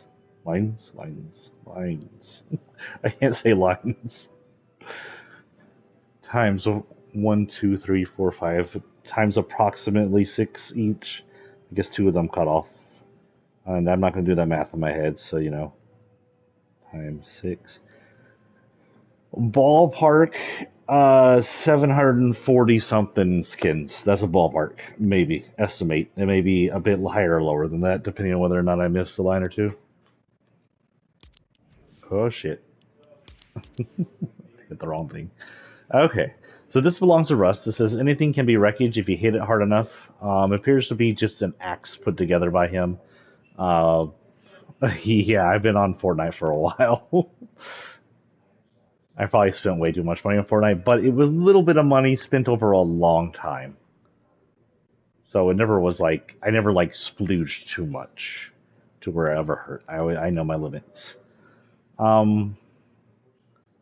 It appears to be like an axe or razor head that's very nicked up. Put onto some kind of clamp onto a pole, wrapped in what appears to be tire rubber, with another axe head up top. The top is definitely an axe head. And then his little nitro skull. Now this, I don't know what the wheel is supposed to maintain. Maybe it helps pump the nitro around or does something. Who knows? When it hits, does it have an effect? I hate this stupid thing. It does sort of, has sort of an effect. Thank you, Mr. Hogan. But yeah, I like this one. Not like it's the coolest pickaxe ever, but it reminds me of the Save the World pickaxes and tools. Those were almost always look like things that were just put together from the environment since they were at the end of the world. Almost always. Not always, but almost always. Yeah, excuse me. Thank you, Hogan. I'm dying. Okay. These are Stygian scythes. These belong to Persephone again. Oh, I forgot. Persephone's our other club skin, uh, member skin. I forgot about that. So she's currently on her second one. Uh, Originally, it's purple with kind of like a rib feature on there. She's also originally purple. Green is her second form. Kind of inverts the colors to have sort of a mottled effect on the second one. And then, of course, we got gold with carbon, chrome looking, the ice looking one. I honestly don't know what it means by rhyme bound. Maybe someone tell me what rhyme bound means. I do like the green. I like how it got all mottled. They just completely changed the whole pattern there. And the kind of galactic versions. Shark bites. Oh my god, why does that look cute on his hands? I have ruined the T60 power armor with shark hands. These belong to our shark guy. And they swing, and I swear they also rattle. I think. I know they rattle. They rattle in game. I can't get them to rattle here for some reason. They're just cute. Hydraulic Slammer belongs to the Machinist. It kind of reminds me a lot of one of Midas's daughters. The one with the freckles. The one without the gold power. Whatever her name is. Why is my brain not working? She had giant wrenches like this in both of her forms. This is Jack Sparrow's sword. Now, it says every pirate needs his cutlass. But if this is Jack Sparrow's original sword, it isn't a cutlass. I can't tell if this is a cutlass or not. I love swords, but I'm not exactly a master of swords. I collect them, and I just love pirates. But Jack's original sword, the sword I believe he uses through a lot of the original movies, the one that is, I expected to be half made of wood, that is a hanger, which honestly looks like a cutlass. It's just a different type of sword. His cutlass that he had in his youth, I believe, was lost, but I don't remember how it was lost. I just remember reading about it. You don't really learn about it in the movies. And that's where we get to this. This is Jack's cutlass and Bane. Now, I already explained this a little earlier, but we'll go through it again. Jack's cutlass was through his youth. Jack Cutlass is seen in the last movie in the scene where he sinks Salazar. He's wearing it in his hip, and I don't think he really uses it too much.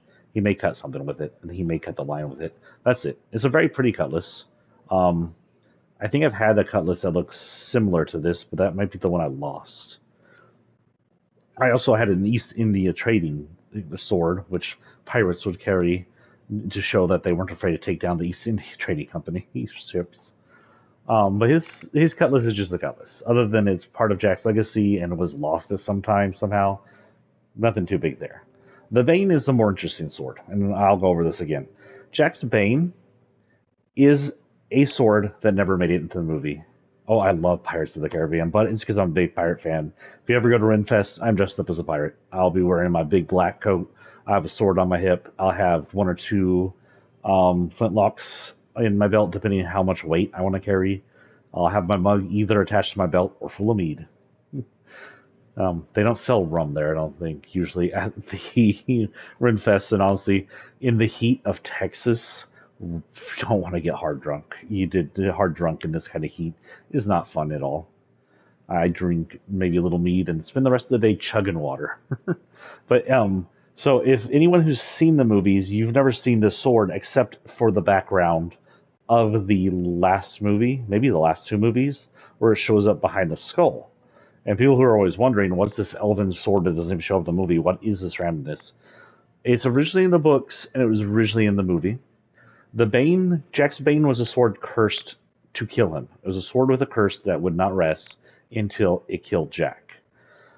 Jack was confronted with some lady. I don't remember the lady's story, honestly. I can't think of it off the top of my head. But she had the sword, and she was sent there to assassinate Jack Sparrow. Jack fought with her, and one of his swords, it may have been this sword, it may have been his hanger, snapped, which is why you don't see it in the final movie.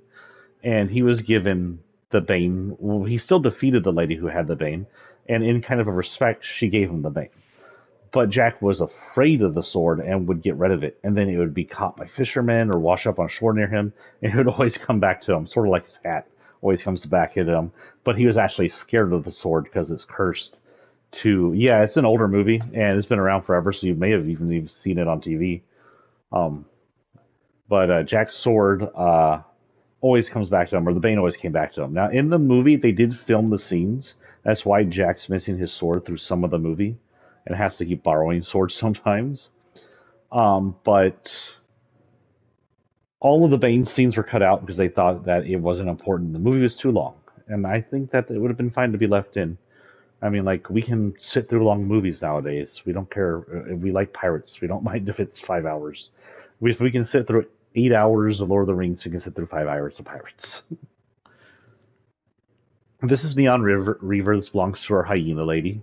It's, I don't know, gnarly looking blade, boomerang shaped, hooked into some cyberpunkian looking tech with neon in it. Very cyberpunk looking.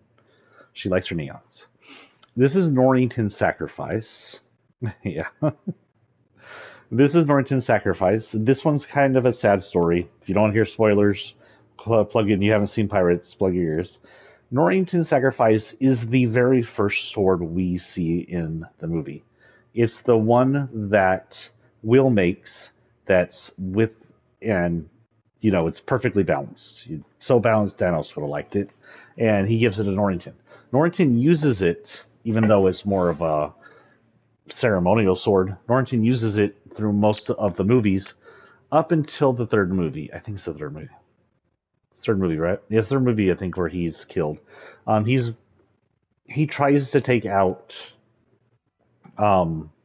Davy Jones, but he gets he kind of releases the prisoners from Davy Jones' ship, but he's caught.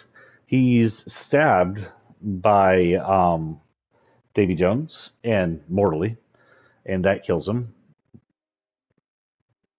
But Davy Jones takes his sword, says this is a nice sword or something like that, and takes it as his own sword and uses it up until his death. And we believe that Davy Jones probably fell. I'm pretty sure it fell into the water with Davy Jones. Not 100% sure, but pretty sure it fell into the water with Davy Jones. So Davy Jones likely still would have access to it when he was raised in the last movie. This is Saw Blade Slashers. These belong to I forgot her name already. The lady we bought, the lady we got from the crewback. The operator, there we go. Smooth operator.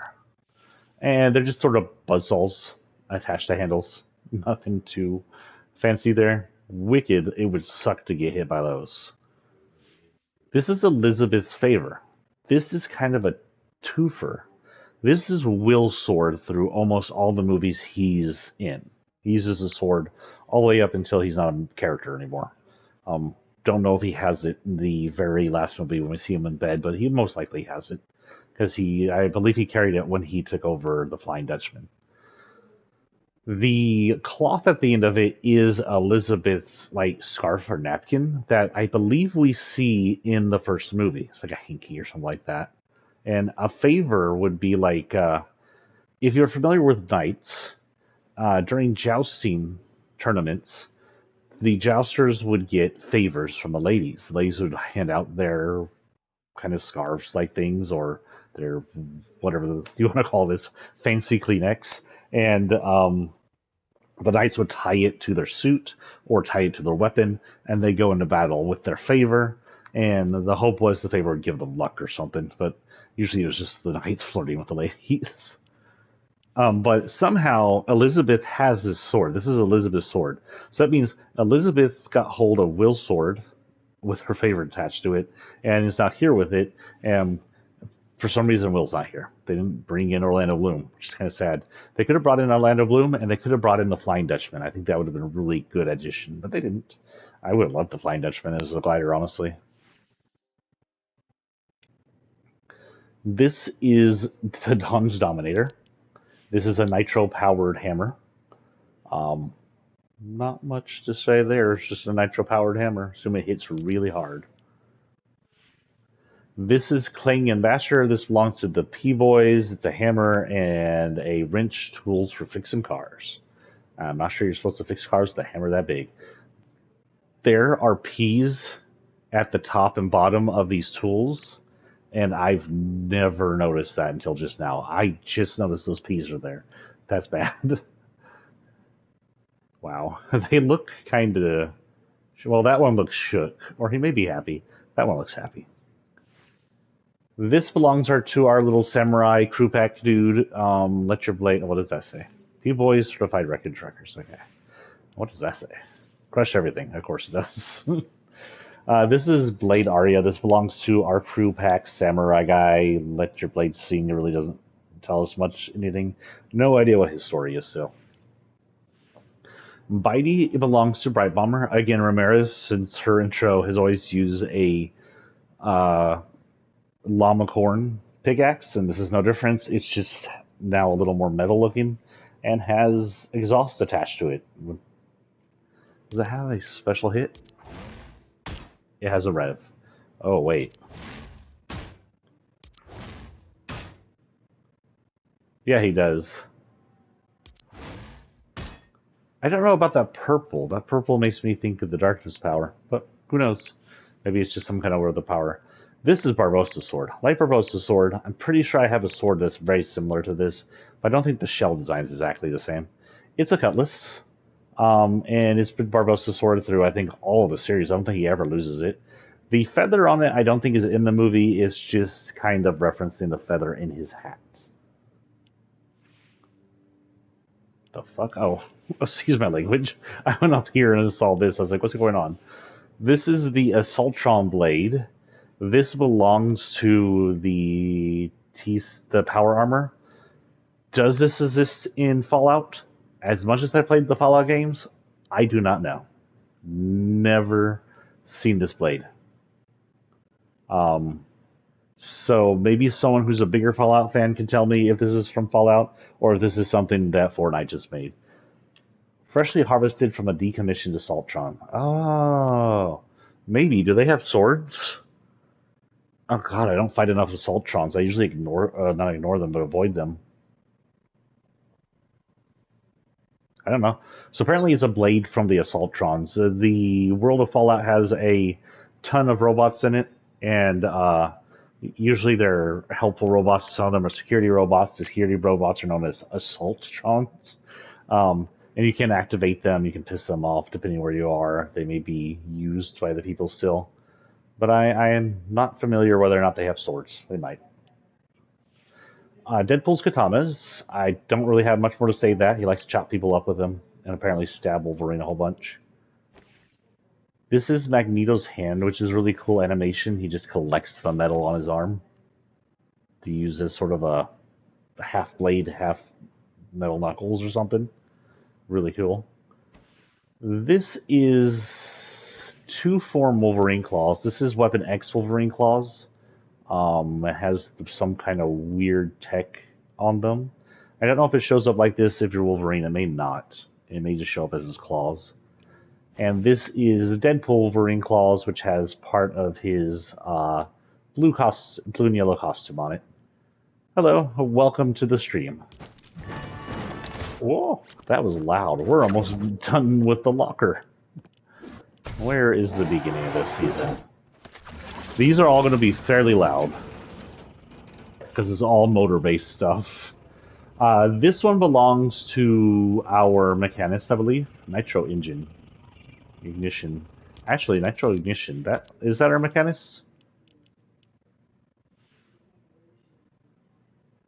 Oh, so the finale, I explained this a few times, it's okay. And if you guys can't see the chat on when you're all watching this in playback, I'm talking to people on chat. I'm not sure y'all can actually see the chat.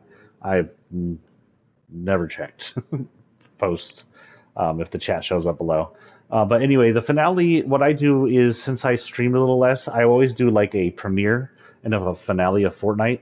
The premiere shows off the new Fortnite stuff when I have a chance to stream. The finale, when I have a chance to stream, is just showing what we got throughout the season and what we know of the storyline for the season so far. So yeah, Nitro Ignition does belong to her. It's a Uniwill vehicle, which, you know, ever since showing up in Star Wars has become a more popular concept. It has some jet engines on it because, you know, it's still a glider. But it's pretty cool looking. It reminds me of an anime. I don't know, my brain just thought, hey, this is from an anime, but I can't think of what anime had a Uniwill like this in it. Who knows? The engines kind of look like bombs to me instead of engines. This one... Thank you, Jack, that was very loud. Is the Black Pearl, which they call Jack's ship. I don't know why they call it Jack's ship. Now, a while back, they called the Slave, which is the ship for the Mandalorian, not the Mandalorian, for Boba Fett's ship. And I understand maybe they didn't want to use the word slave. They also did that in Disney. They stopped using its name as the Slave. So whatever, Slave 1 or whatever you want to call it. But I don't understand not calling it the Black Pearl. The Black Pearl does have patches on its cells, I think through all the movies after the first one, because in the first movie, when it was a cursed ship, it had a lot of holes in its cells, and they had to patch it to keep it running. Again, the Black Pearl was sunk and raised back from the depths by Davy Jones and burned, and that's why its hull is black, and that's where I got its moniker, the Black Pearl, by Jack. I do like that this thing keeps firing cannons. Now, this one has a second story. Here's a Fortnite story for Jack's ship.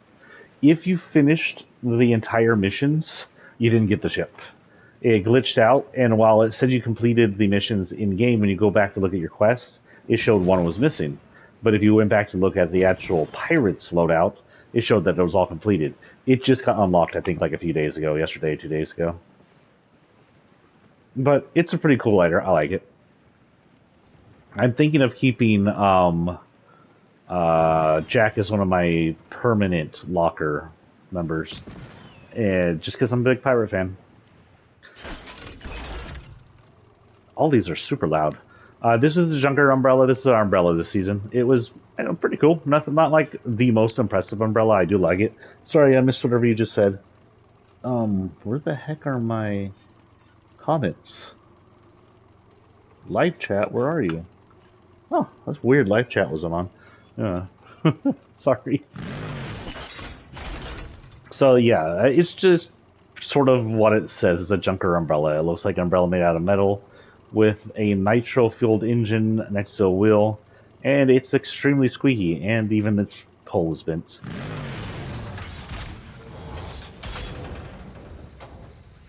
This noisy shark belongs to Megalodon. It is sort of a miniature recreation of his ship, and likely what we're going to see his ship sort of look like at the end of Event with all the nitro running through it. Oh, wait a minute. Oh, spoilers! Look at his mouth. That might be what we're seeing in the end event. There's a cannon in his mouth. Who wants to bet that the ship has a hidden cannon? I bet it does. That's probably what the nitro's going to fuel, because he threatened to destroy the island, and I couldn't see how his ship would destroy the island, but if it has some kind of mega weapon in it, that might be his plan to destroy the island. Very cool. And I'm not sure about my rank. I'll check once we're out of here. These are going to be very quickly done. There's very few gliders and even less trails. These are the Peabodies or Peabody's blimps. They're just dirigibles. That would be cool, especially since it would bring the 0 point back. We haven't seen the 0 point since the end of Chapter 4, and it was very dormant. So we don't know if Jonesy rebooting the universe rebooted the 0 point, or somehow split the 0 point, or what happened. We don't know anything about the 0 point yet. So it'd be cool to see the 0 point again. I think Fortnite was trying to get it away from the 0 point. Some people said that, but it's always sort of a central storyline. Yeah, it could be center of the map where it usually is. We still have a central lake, and it could be underneath the central lake. Oh, Mr. Hogan, the 0 point, if you ever watch any of the old stories for Fortnite, the 0 point was a ball that was left over by the Big Bang. It was just a ball of energy, and it was the center of all realities ever. This reality, Fortnite reality, Marvel Universe, Disney Universe, it connected to everything. If you are able to dial the 0 point, which a group called Imagine Order was able to do, you could travel through the 0 point into any other reality. And they mostly just used it to come into this reality and screw with it and do some nefarious things. But it was very central to most of Fortnite's storyline up into Season 4, where it became dormant and petrified and didn't really play a central role. And we're not sure what happened to it after Jonesy created the new Big Bang. I don't think there's anything really Easter eggy on these guys. It just showed some cool looking blimps. And it has the pea pods on the side. And it's got some... What is the original color of the smoke coming out? So it's green smoke, so it's not nitro. I don't know what that is. It's exposing. This was a reward for our summer events. Cool looking metal shark is actually a reskin of an older glider. And I'm kind of glad I got it, because I was always kind of... There's things in the store I see sometimes, I'm like, I really want it, but I really don't want to spend money on it. And it was always this glider was one of them. Like, I really like the shark glider. So I got it from free from the summer event. It's a little graffitied, but it's a cool glider. Glad they gave it out.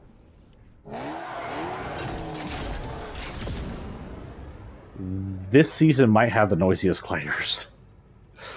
This is the Wastelander Rider. This belongs to Rust. It's basically a Wastelander Mad Max looking car. It's got the skull on the front of it that he has everywhere. It's got some Tesla looking wheels that are helping it fly like a jet. Very cool looking. It's got like a mean face on the back of it. It almost looks like Megalodon's face, but I know he's not Pearl Megalodon. What does it say? There's a face on... There's what appears to be a face on the license plate and the word OSA, but won't let me zoom in on it. I don't know what OSA stands for. I can't think of anything.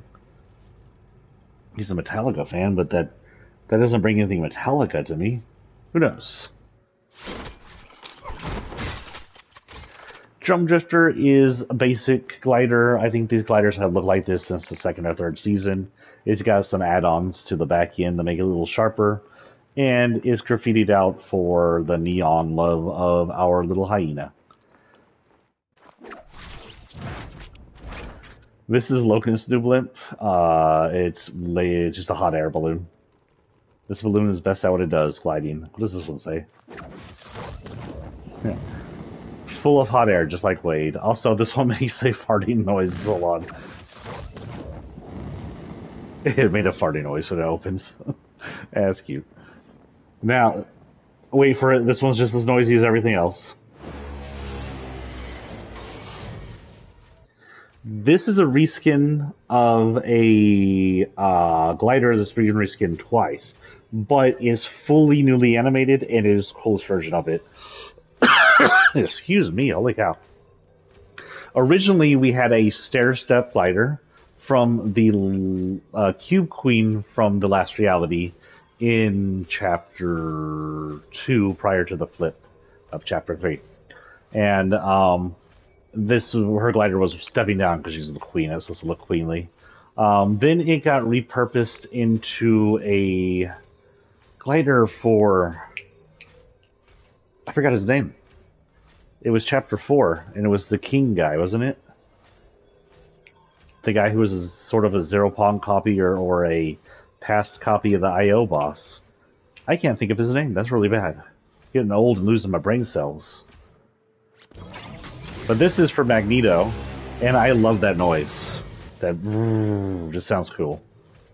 You can always hear someone landing behind you with it, though. This is West Tech Wings. It says proprietary wings built by the West Tech Corporation. West Tech Corporation is a corporation from the Fallout series. Oh, yeah. But I honestly don't know if this is a jetpacker or some kind of flying glider from the actual series. I don't think it is. It could be a reference to some kind of jetpack that's inside the game. Don't know. I love Fallout, but when it comes to lore from Bethesda, I'm more in depth with our medieval Elder Scrolls series. Ask me Elder Scrolls stuff. I'll know that. Fallout, I love to play it, but I don't know the lore that well. Oh my god, we're almost done with the locker, guys. There should only be like 2 lines to this one, or even less. Okay, this is the first one. This is actually a fairly recent reskin. This is a reskin of, I can probably find the one it's a reskin of. It was like right here. It's a reskin of this one. This one was originally a reference to a toy that was around in the late 80s, early 90s. I had. It was this little plastic setup, and you had a car wheel, and it showed this kind of neon looking light on an LCD screen. I might be, depending on the time. I'm not ending the stream when I'm done with the locker. We have a few other things to do that I do for the finale. But when I'm done with the entire finale, depending on the time frame, I may end it. I do have to go to bed eventually. But I had that toy when I was little. I always thought that was neat, that show there. This is just a reskin of that. This is for Brite Raider, and it shows it shows I don't know, just kind of some kind of. It's a weird fall, right? It's a little weird. Not a huge fan of it. It's not terrible or anything, just not a fan of it. This is Tyndall Droppers, belongs to P-Boys. I could also probably use this with Ivy. I don't remember if Ivy has a fall. Just some P Tendrils, kind of cute. But that doesn't sound good, P Tendrils.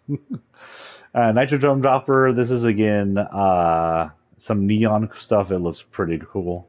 I like it. Could probably use those colors during Pride season's loadouts. This is Nitro Smog. This belongs to Megalodon. It is basically Nitro exiting his body in smoke and electricity, which is probably just as bad as using the Nitro for him.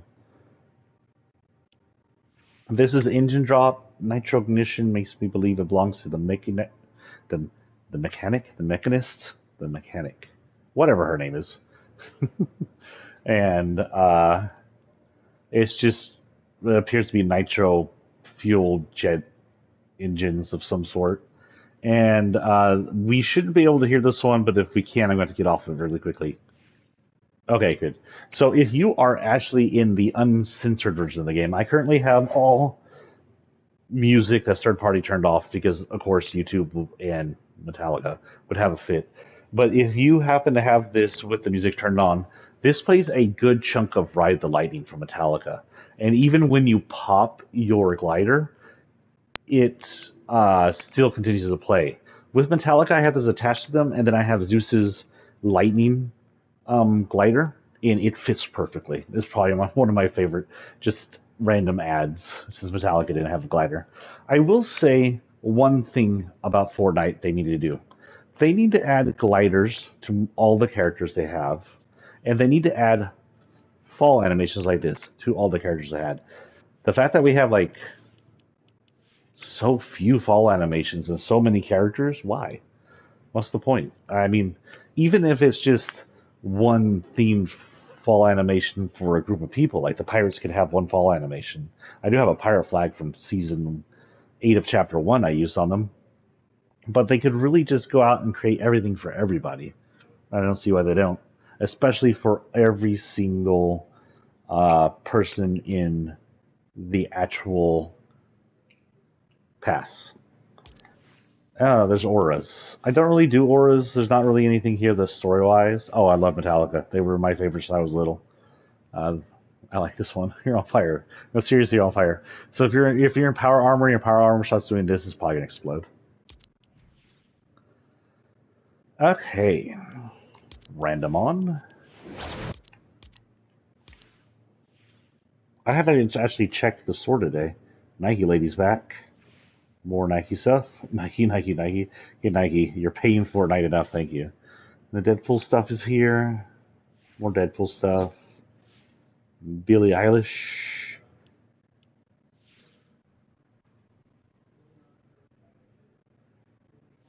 Watching the countdown, really, man.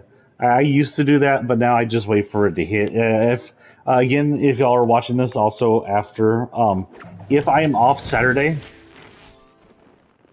if I'm off Saturday, I will be here for the event as long as I can get in on it. Because usually events are pretty easy to get in. Half the time they're a separate thing nowadays. So I'll be here for the event if I'm off Saturday. Keep an eye on my Facebook, SephirothTX. Excuse me. To see, uh, yeah, if I'm off, I'll get in early and we can play. We'll get in before the event happens. But keep an eye on SephirothTX and Facebook. That's where I will let y'all know whether or not I have off when I know if I have off. If I was able to get it off. Oh, that's really where I would show it. Otherwise, just keep an eye on my keep an eye on me here on YouTube. If I'm here, I'll be using I'll be live streaming the whole day, probably, and then or for the hours that I'm on, and then the event, and then that's all I could think of. Keep an eye on YouTube and keep an eye on PlayStation, and it'll pop up there during if I show up. Then if I don't show up, then I didn't get off. But if y'all do have Facebook, check out SephirothTX. I will announce there whether or not I'm going to show up when I know whether or not I am. Let's see here. Was there anything else? Nothing on the lockers I gotta think of. So now we go to our collection. Oh, we're missing a few. I have to figure out what these are. So these are semi-storied because these people belong in the map at the time it's happening. We have Artemis. Artemis showed up last season. She was part of the gods. Of course, Artemis is the goddess of the hunt. And she was signed up with the humans to take down Zeus. Almost everybody signed up, aside from Ares, to take down Zeus in just because they sided with the humans and against human genocide. Artemis decided to stick around, and she's the last. Well, she's the last god in Olympus that is sticking around, and she is a hunter, and she's hoping that the wastelands give her a good area or a good time of hunting. I think it says the patient goddess of the hunt has stayed behind on the island after the fall of Zeus. Now she looks forward to testing her mettle in new dangerous wastelands. She is able to be hired as a mercenary, so she can follow you around and help you fight. And of course, she gives you weapons. This is Bravo Leader. This is an old skin. This is a Chapter 1 or Chapter 2 skin. Don't ask which one, because I'm not sure. Should I tell you? Bravo Leader's of we already said she's Olympus. Bravo Leader is sort of, what is this area? Is this a storage facility that used to be the box area? Yeah, I think this used to be the delivery service right here. So Bravo Leader's in the delivery service, and it looks like he's on the edge of the wasteland, keeps an eye on the Marauders, and seeks to protect the rest of the island. So it looks like he might be part of the anti-Marauder revolution that Jonesy and Hope has put together, but he's stayed behind as part of a shield for the rest of the island. Brite Raider, of course, we went over Brite Raider in the locker. Brite Raider is making the best of the wreck situation. Just because everything she loved now buried in several feet of sand doesn't mean the future isn't bright, right? Through talking to her, we're pretty sure she is helping Hope and them against Megalodon, though it doesn't say it here. She's parked over here. If you go all the way down here to the south, you'll see a little RV. That's her living space. She's behind enemy lines. She's way behind enemy lines. So she might have a really good view of whatever's going on in the pipeline. As you can see, the pipeline's fully complete and headed to Brutal Beachhead. Also, when this is zoomed in this much and all blurred out, it reminds me of the old Minecraft maps we used to use online. This is Centurion. Centurion always thought he'd thrive in a wild wasteland. He was wrong. Everyone's always yelling. There's sand everywhere, and his sleep schedule's all out of whack. This place is rough. So Centurion is a mercenary. He's been around for a few chapters. I actually have him. If I bought him and he was a very plain buy, I would assume he was one of the really cheap. Back in like chapter 1 and some of chapter 2, I think we got what was called starter packs, where the pack was like for like $3-4, and I would just buy them because it was like, new skin, $4, it's not going to hurt me. He is currently hiding on an island back here. Apparently, he hates the wasteland so much he's just decided to sit in an island. Cerberus is still here. Cerberus was introduced last season. Cerberus, of course, is the three-headed. So to get in an event, you have to, of course, have Fortnite. You have to wait for the day the event happens. Now, this depends on whether the event is in-game or if the event is separated. Last season, the event was in-game, which means it happened randomly in-game. You would be on the match. They didn't even give you a time frame last season, and things happened while you were on the map, including the exploring of Pandora's box. However, now we have a countdown, so we know when it's going to happen. If it is just randomly on the map, we know when to show up. Now, usually during big events, they will shut down all weapons, all fighting, as we're like 10 minutes or more away from the event. And you either go into the main map where the event would happen, or like with the Metallica show, they'd have a separate, excuse me, they have a separated event list. A lot of times they shut down all the other lists and just have the event list up, and it'll show main event. The event is this Saturday. Don't quote me on the time because right now I don't remember. But the time is counting down on the map. So if you go to the time on the map over, I believe, on the shark, I think the shark's what the timer is currently, you'll be able to see how far away it is. It'll give you the days, the hours, and the minutes, I believe. Anyway, show up at the time where it's going to hit 0, and you will be inside the event. I've been to a few events. Oh, there you go. August 10th, 2 p.m. Eastern Time. Thank you. So I've been to a few events. If you look in some of my playlists, you'll see an event playlist, and you'll see that you usually just show up at the end of it. I do have events that I still haven't been able to upload. I was at the Cube event, but it's trapped on my PS4, and I can't figure out how to get it to YouTube right now. And that was a really cool event. But anyway, Cerberus was a hellhound, worked for Hades. He was told to stay there and prepare the underworld for an arrival. We don't know if Hades was talking about her or someone else. It says, the gods may have fled after the fall of Zeus, but the three-headed guardian of the Grimgate has stayed behind at his master's request. What or who could be Hades? Who could Hades be having Cerberus wait for? This is Chiara. She is a few chapters old, maybe 2 chapters old, I don't remember. She's kind of got the Wastelander look to her, so I'm not surprised she came in this season as part of an MTC.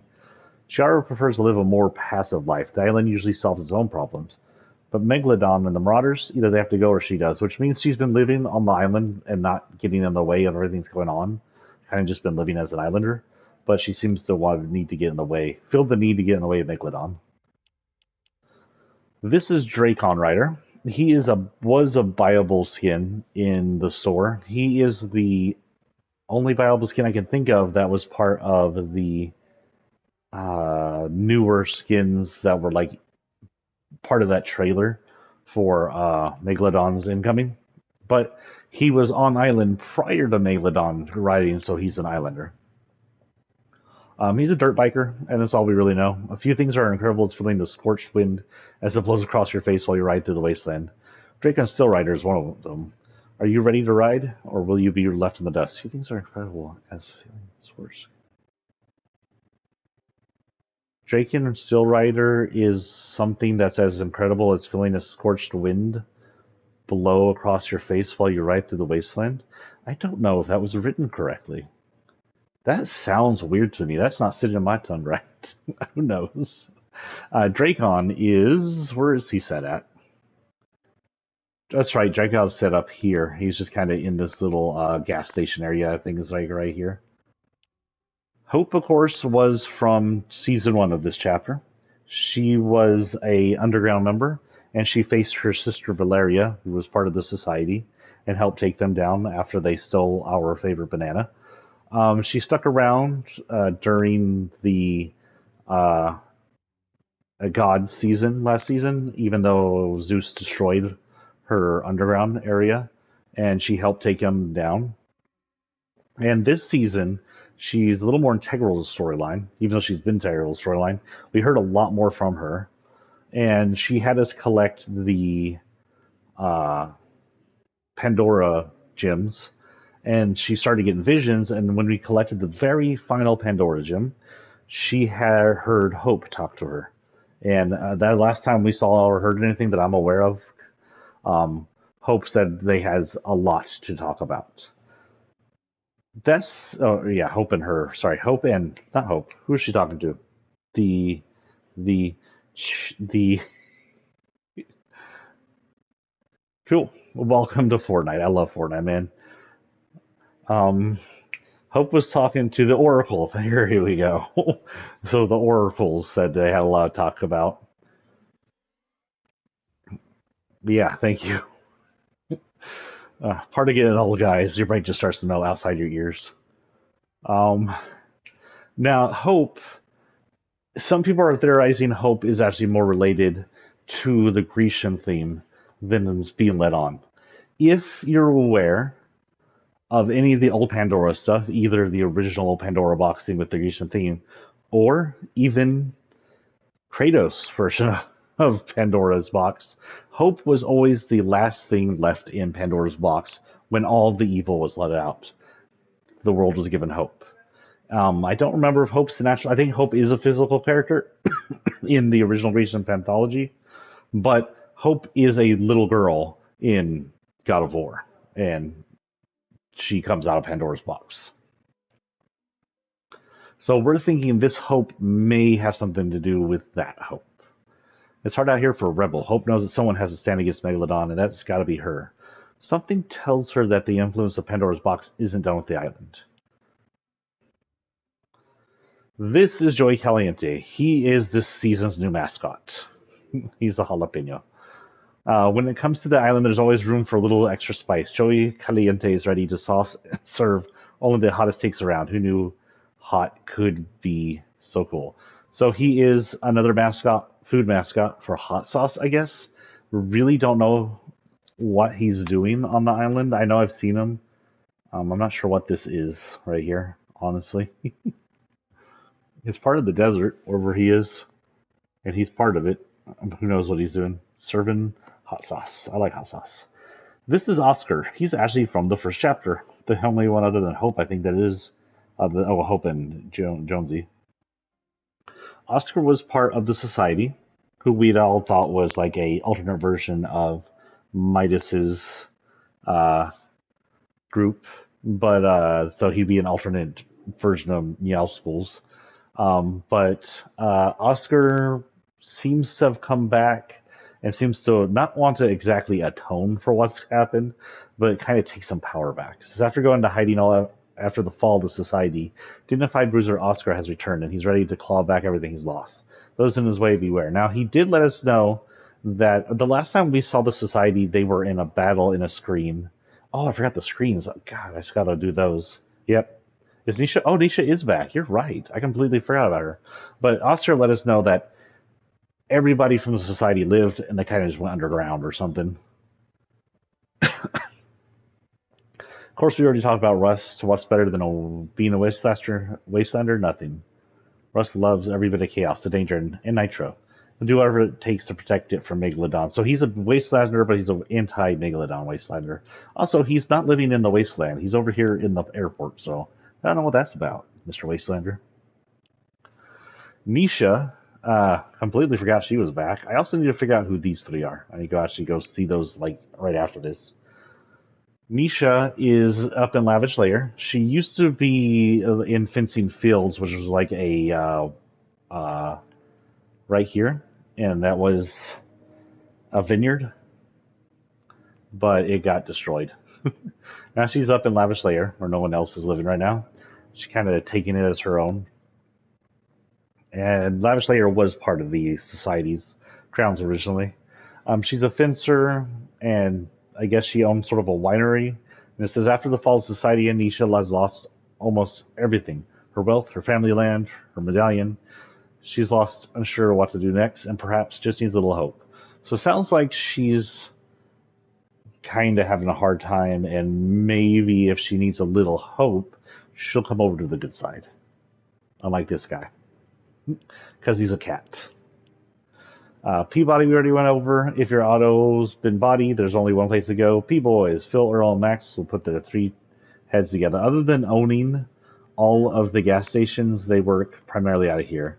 Now, this area used to be the Love Shack from the first two seasons, but is now P-Boy's own personal garage and home. Whew.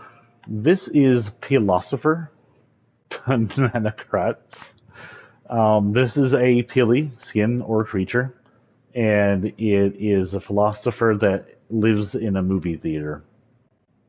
Now, something that was theorized back in season 8, we had a screen that showed that there were a lot of Pilis. So we're pretty sure Pilis, like fish sticks, are a species. Hi, Bigfoot. We're just doing kind of a finale and going over things we know about what's going on in the current storyline, the past storyline, and everything.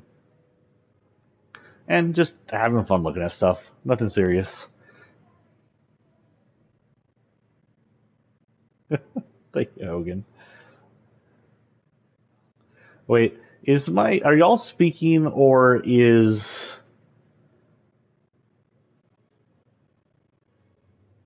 I think my YouTube's bugging out again, because I think I see some older messages here. That happens once in a while when I stream for a long time.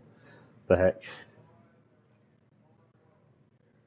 But yeah, if you go back to season 8, chapter 1, you'll see a image of a lot of Pilis carrying up another Pili to the top of a volcano for a sacrifice. And we're pretty sure the sacrifice Pili is Jonesy's best friend Pili. He always gets injured. Persephone? We kind of already went over her. She's over here. The queen of the underworld. Don't let her sunny personality fool you. The Dark Queen would do anything for her beloved husband, their kingdom, and her dog. They like their dog. The dog's a good boy. T60 power armor. Many people, when this was starting out, thought the T60 power armor was going to be in Red Light and Rig for some reason. And also, why isn't what's her name listed here? This is where the Machinist shows up, isn't it?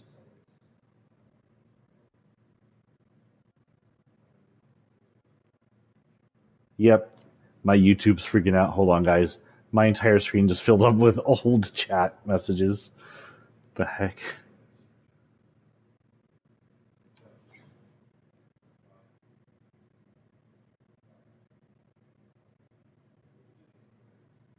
Okay, the Machinist must be one of the ones I don't have. Am I crazy? Is she not in Redline Rig?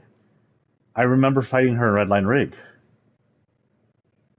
Did she move? I know that she gets out in a car and drives around. Weird.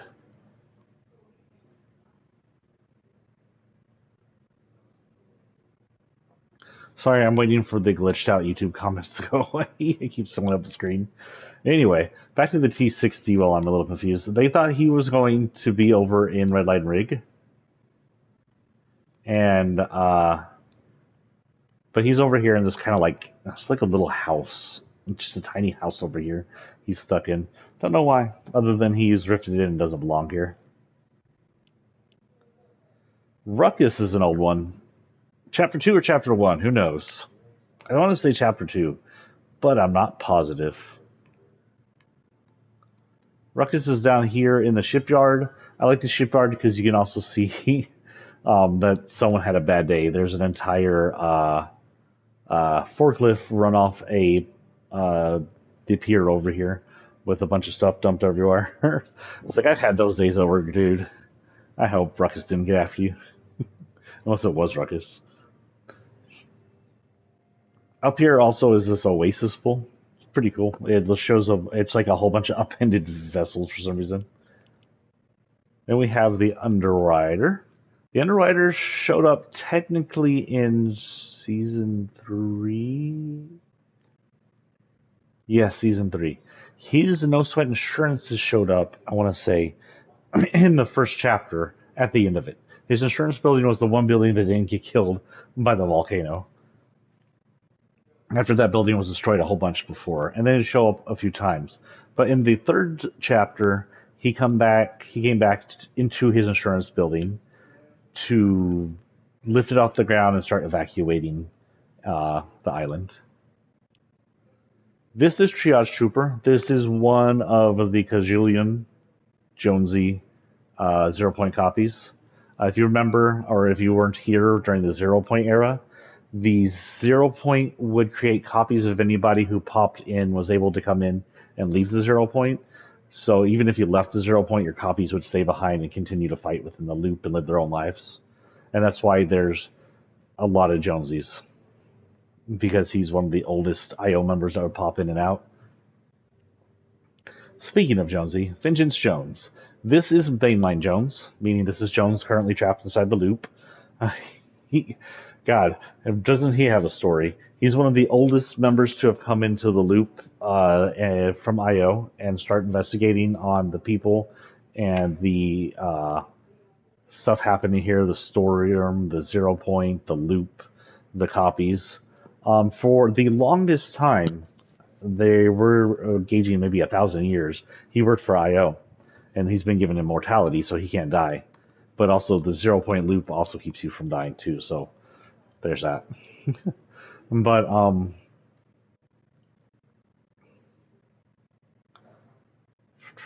okay, I'm seeing a whole bunch of pop-up here from YouTube comments. I'm not sure if these are old.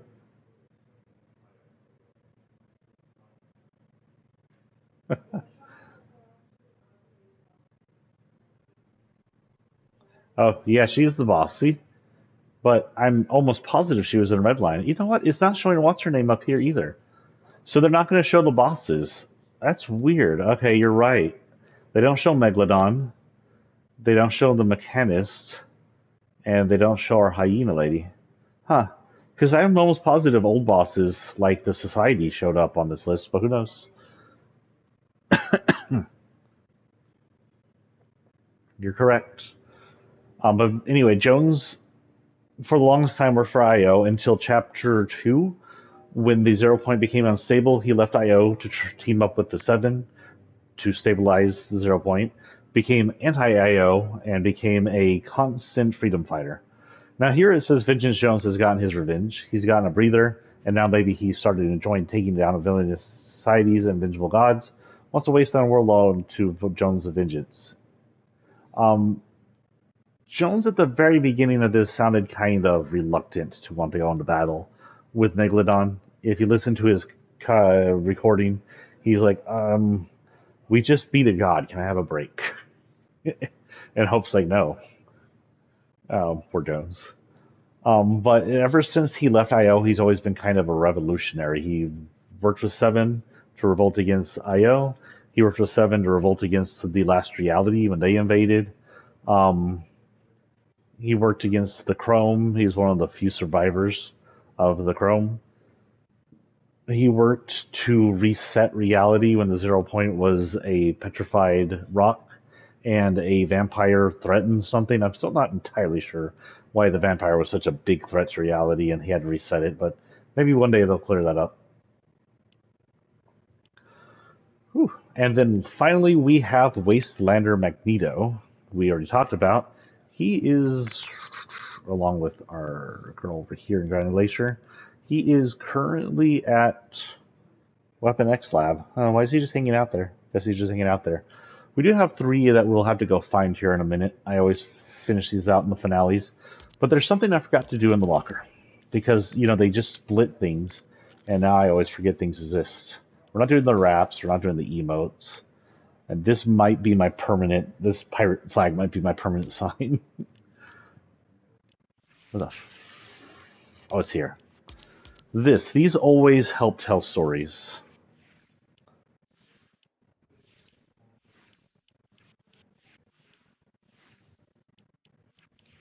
So is this one? Okay, so this is the first one. Let's see if we can get it full screen. I don't like these triangle. I liked it better when it was like a button. Press L3 to do the stuff on the menu.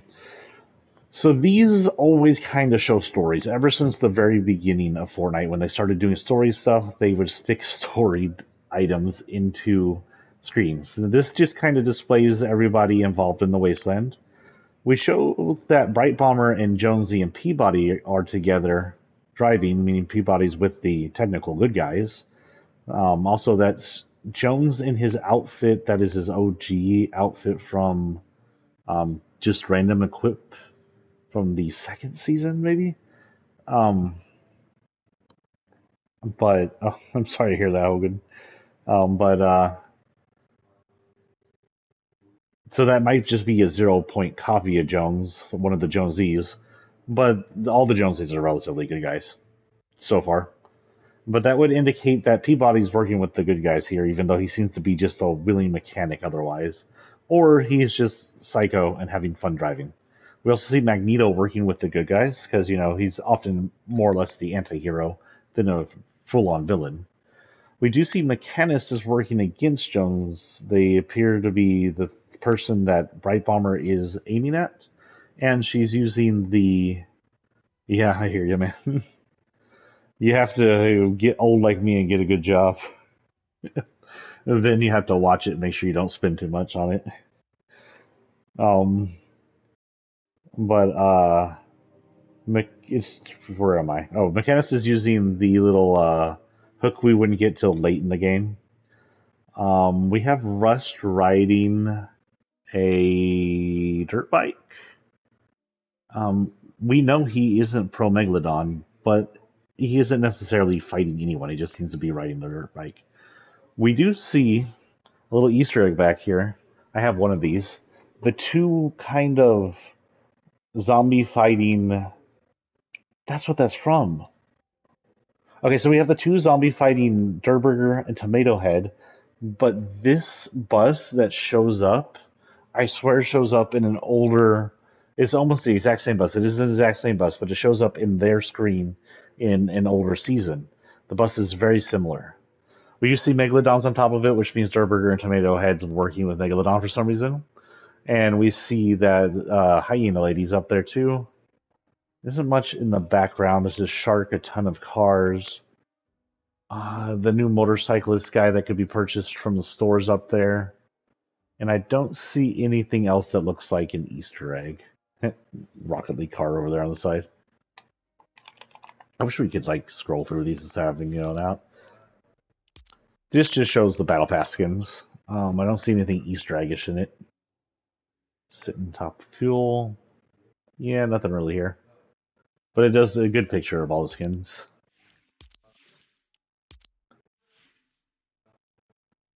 This is the Machinist working on an engine, possibly to her unit. No, it doesn't have an engine like that. I don't know what the engine's for, but she's working on an engine for something. It shows some kind of tech that appears to be some kind of tube.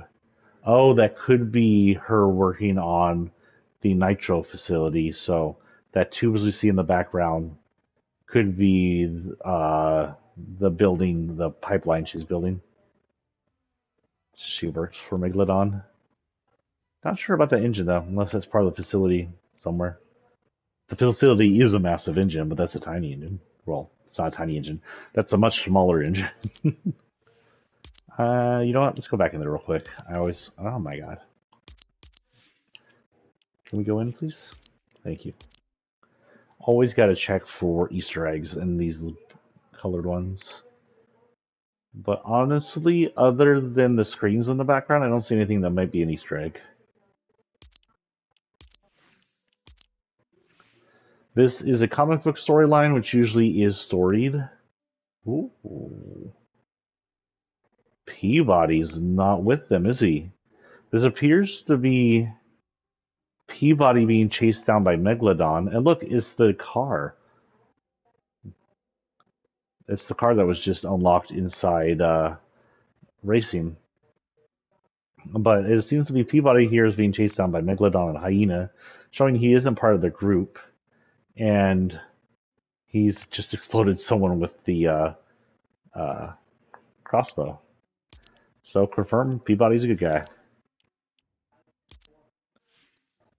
Here we have Rust. He seems to be just zooming out of the shark area.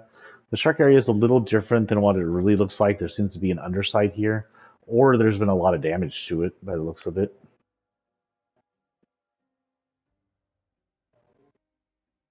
Look at the left, it looks like glider.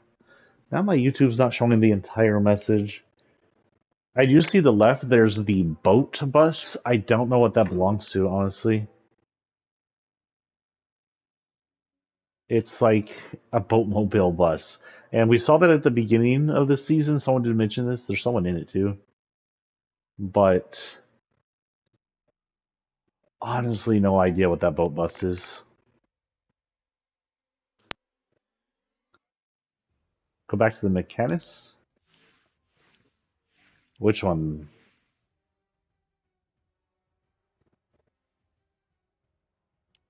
This one?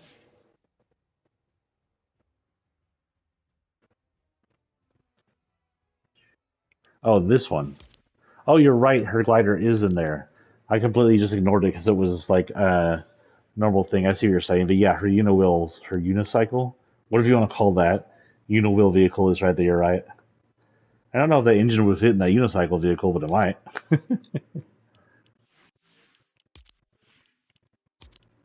I'm looking to see if there's any other Easter eggs over here. We have a very messed up looking shark behind them. It looks a lot more messed up than it is in game. Maybe that's right when it landed. We have Rust in his Metallica shirt tearing up the streets. Someone's shooting from behind him, but they don't have clear view. There's that massive boat bus. I don't know what that is. That's never showed up. Maybe that was a concept of the battle bus that was used later. There also appears to be some kind of bridge or construction destruction behind them. This might be concept art, which did not come all the way through. Tonight, Nitrodome. Oh, this is a advertisement for the Nitrodome. She made it into an event to be seen. I like this. I like this art style. This art style is cool. Donald Duck boat. It is kind of like Donald Duck boat. You're right.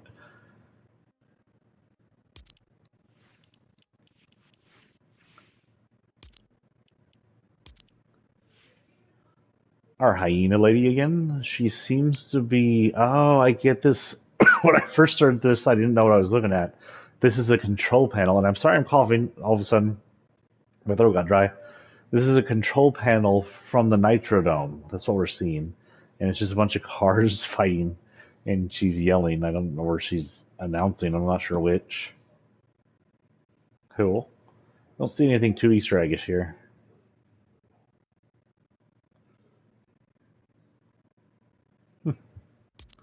Wait a minute. I see an issue. This is the Nitrodome, but there's a roof. There's no roof in the current Nitrodome, which would indicate either this is an incorrect or the roof was destroyed sometime between this picture and the actual game.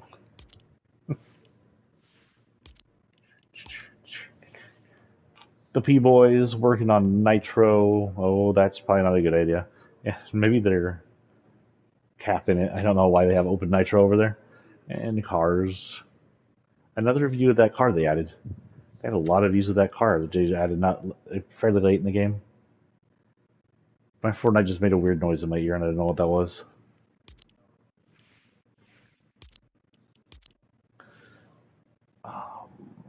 Apparently, I'm starting to read right from left because I read Josh manga.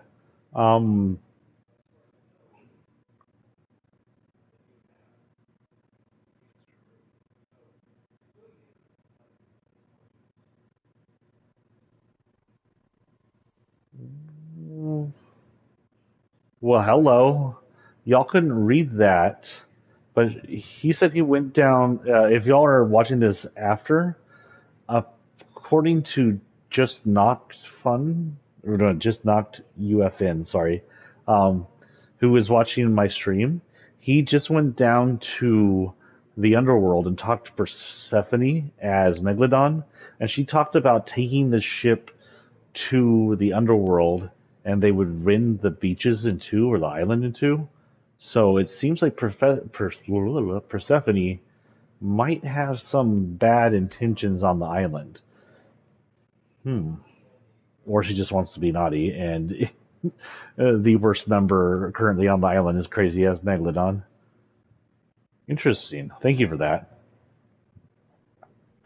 So this appears to be a comic strip. It doesn't show a lot. It shows some cars. It shows Brite Bomber, and it shows Hope, who I'm assuming is in her car since they're on the same side. And it shows them blowing up some other cars. Oh yeah, because Hope's hanging out the side over here shooting a gun. So yeah, they're in the same car. Cool. Just Brite Bomber and Hope working together. Oh, this is a big one. It has Megalodon. It has Machinist with him. She's trying to see where she's driving because Megalodon's standing on the front like a jackass. We have Hyena Lady, who looks a little more furry than she does in her actual costume. We have the biker, who appears to be riding with Megalodon in this one, which kind of goes against everything else we saw, unless he's teamed up with them. But then we have the most important character for the season on the far right, the unknown person, the unknown body, or whatever the heck his name is. If you have seen him on the island, he shows up as a empty cloak, and he'll walk around, and if you get close to him, he'll just vanish. I've seen him once, and that was inside a gas station. And I tried to shoot him, nothing happened. I tried to get close to him, nothing happened. We'll see if he's part of the end game. Just a heads up, if I can't make it to the finale, which is sort of 50-50 chance, I will still watch it, and then we'll go over it, what happened during my next time I stream, which will be the premiere. Peabody's also here, and we know that he looked like he was against them earlier, so I don't know what's going on over here. Maybe it's just a collection, or maybe this is just them coming off of the actual ship, though he was an islander, so who knows, but it's still a cool little shot here. What is Peabody holding, though? Some kind of device. No idea what he's holding. Don't see anything too Easter eggish other than having our mysterious cloak figure over there. I've seen this art style in Fortnite before. It's used several times now over the past few years. This artist has been here before. It shows Megalodon as some kind of control panel. Oh, it's in his ship. It's a little different than his control panel actually looks because it doesn't have his throne there. It does show a knife and a map. It says need more fuel, which is part of what he's doing. It shows a lot of people on his ship for some reason. Do you think we're going to gather on the ship, or it's just showing that he has a bigger crew than we're aware of? Yeah, I was thinking, so the theory is that the island actually has a lot of people in it. We don't see it during the loop, but there are houses, there are cars, people live here. So there's likely a lot of people, like a crew on the ship, we're just not seeing because they're not important. And Fortnite doesn't want to render in 50,000 people while trying to have us do a Royale at the same time. Trying to see if anything down that looks like an Easter egg, but they're all kind of just blobs. Some of them look like they have animal ears, and that's about as Easter eggish as it gets. You can see them completing the pipe over there. Yeah, nothing in the pictures or windows. Don't see anything interesting.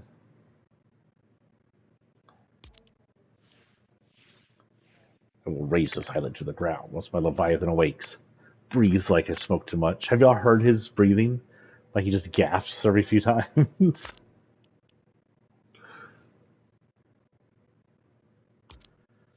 Yay, it's Jack. This was for the Pirates compilation. So, we'll see this when I go on later, if I go on to the island. But the Black Pearl showed up in the middle of the Salt Lake in the Wasteland for some reason, along with a bunch of shipwrecks. Of course, if he is flipping through dimensions, they just may have landed there. Who knows? This shows Jack running from Davy Jones, who's after him again. We have Elizabeth over here. Just I don't know if she looks like this is expected. We have Fish Sticks over here, who has a Watt face, a good Watt face. And the sticky note said we're out of fuel, I believe. Yeah, and he starts talking, and it's like every time he talks, it's a gasp, and it's a really painful sounding gasp. It's like I kind of feel for the voice actor who had to make that noise. We see Davy Jones walking out of the lake with Undead Peely, and I honestly can't make out what's to his right. It's too blurry. Oh, it's Blackheart. Okay, so Blackheart is sort of in this season. That's Undead Blackheart. Blackheart was the pirate who owns the ship that uh, uh, Jack Sparrow is currently at from season 8. The ghost ship behind him is that ship getting released from the bottle. There's someone next to the ship, and I honestly cannot make that out at all. Probably another undead character. And we have undead bear over to the right. The black pearls in the background, and the shipwrecks are around. Oh, Davy Jones' chest right there on the right. Though technically that would be Will Turner's chest at this point. Cool. Always love me some pirates. I might get on one day if I have a day off and nothing to do and play some Skull and Bones for y'all because I'm really enjoying that game. That said, they're coming down to the end of the current season, and I kind of don't want to just start it right there. We'll see what goes on for the beginning of next season, how they handle new seasons, and we may start from the 3rd season. Press the wrong button. This is a really funky creation. It shows Rust and his car glider. It shows the motorcycle dude with what's her name's motor fall trail, and it shows what appears to be the hyena lady's glider, but I don't look like a hyena lady on it. And then what are we looking at from? There's some kind of something on fire with a cow skull and chains and a belt. I don't know what that's supposed to be. But pretty cool. I like all the color. We have a Machinist in sort of Cartoon Network style. I like it. And it kind of just shows her area, all the cars. Don't see anything too Easter eggy here. Just kind of an overview of her stuff. It does show the full complete version of that car. We should be coming down to the end here. Shouldn't be that many. We have Brite Bomber being extremely brave here and shooting a bus as it comes for her. That will launch her. Depending on where she is, she may die from fall.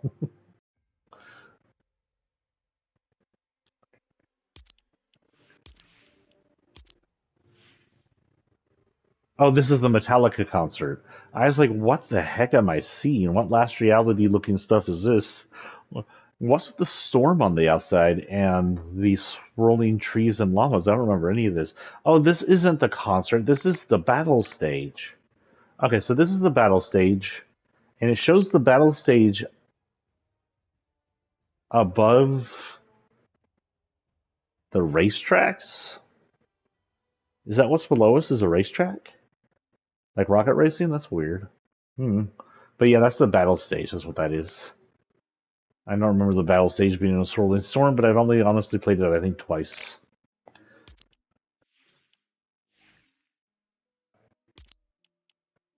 But you're right, that was the new sniper. So that's why she's shooting at it. Because if you hit a car with the sniper, it stops it and sometimes makes it fly back a bit. I don't know how much it makes the bus fly. I think I've shot the bus with it. Here we seem to have a good guy group and the full collection of the Pandora gems. We have Hope over here with the sniper. A very excited looking Jones. We have Dummy apparently has stolen one of the PE boys, and they're trying to get it back, but the one who got stolen looks like he's having fun. I'm going to assume this is in her little hovel in Sandy Steps. It looks like it. Yeah, that goes pretty far when you shoot it. I see something on the screen over there, but it's not clear enough to make out. So I don't know if it's an Easter egg. Don't see anything else here. We'll note that Jonesy's wearing really warm material for a desert. Here we have Wastelander Magneto and his mask opening the X weapon facility up in the cold iceberg. Again, not 100% sure what his plan is here, but he released Logan.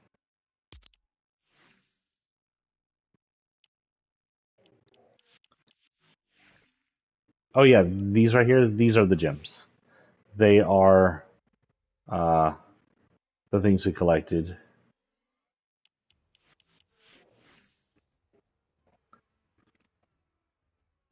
There we go. I don't know why my button press not working. This is the Metallica island that showed up on the island during the Metallica event. It was actually really cool. You'd hop up there, and then if you rocked out for a while, giant Metallica members would show up and start playing music. Really cool. Probably not a great thing for streaming if you don't want your place copyrighted. I don't know what happened if you streamed with the third-party music turned off. Probably just really quiet. That makes sense. More Metallica, Fortnite Festival. This is likely just an advertisement for... Oh, this is the festival. Okay, so that's the stage down there. That's the festival stage for Metallica. It probably still looks like that. It's a giant engine. Probably my favorite festival stage so far. It'll be hard to beat the stage looking that cool. They can't go low for any future stages. They have to go up. Be just as crazy or more crazy. Power armor and a very Fallout looking advertisement. Ad Victorium. Join the Brotherhood of Steel.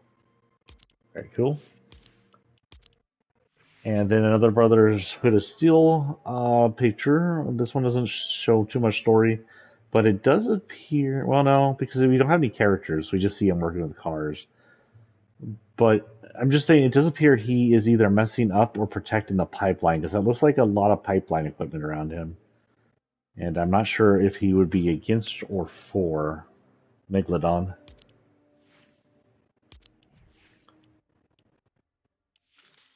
I wish it would stop that. This shows me as having a new thing, but I don't have a new thing. Also, I need to set this back to random. Rando. Okay. So, just for the... We do have 2 more things I have to do. What time is it? Oh, it's late. Okay, 2 more things, and I'm probably not going to play after this. What is this? Oh, we have some Fall Guy things we can unlock. Okay, we'll have fun doing that. I don't know what this does. Wait, does this unlock anything? Can I see the,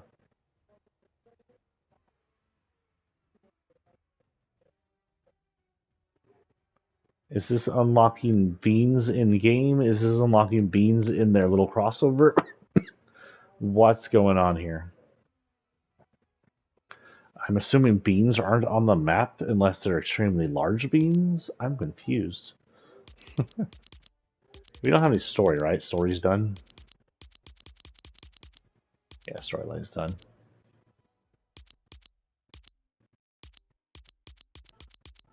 Yeah. So, with that, we'll go to collection and check out the 3 people I'm missing. So there's one here. Let's see who that is. Oh gosh, stop.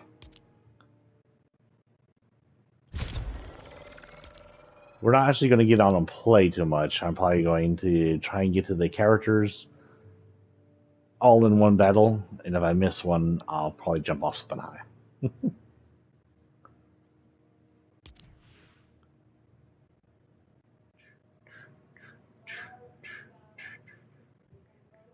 What's the guy's name I couldn't think the name of? What is his name?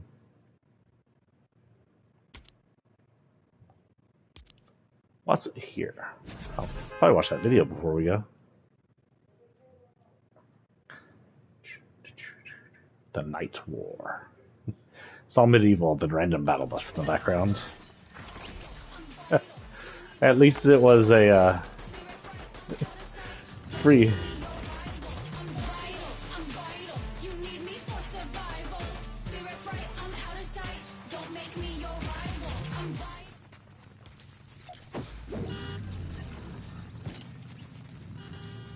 Oh look, it's the Durburger that was in that picture that was driving the bus. I have them equipped.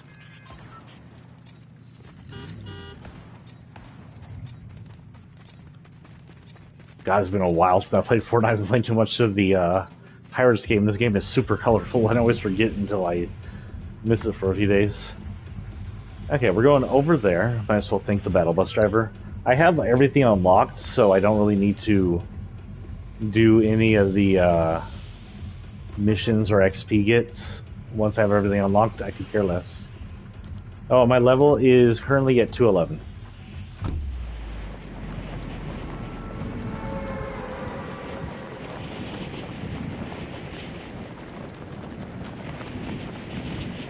Someone at this gas station, apparently.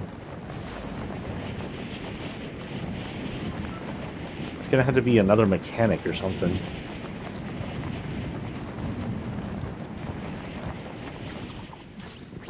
Noise. Y'all have any idea who's down here?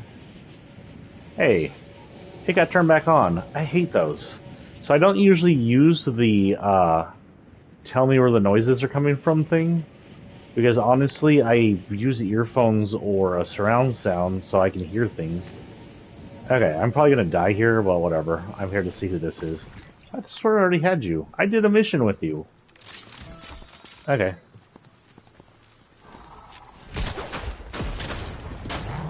Bye, Felicia.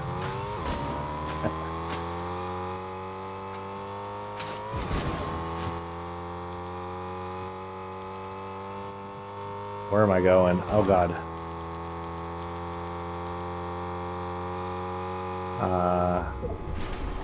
Here. Fish.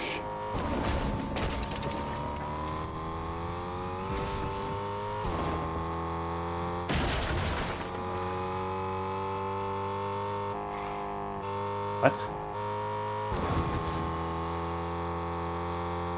By the way, I don't know if y'all know this, but you can auto-run cars, so you don't have to press the gas if you double tap the auto-run.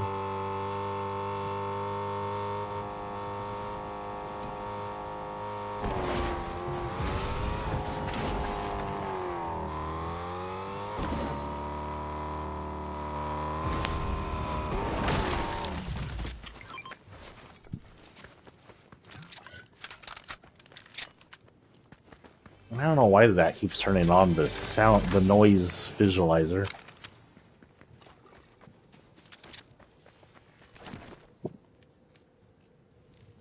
Who are you? What are you looking for? I always have multiple targets. That's how I operate. My most important target, though? Triage Trooper. What the fuck did Triage Trooper do to you? Oh, this is that new lady I saw that looks like she has part of the Fox Clan armor on. Field surgeons pay me a fortune to find him. You know where he might be hiding? Hey, Saska. Who's the last one? Down here. Woohoo, I might get all three all at once. Let's get back in my car.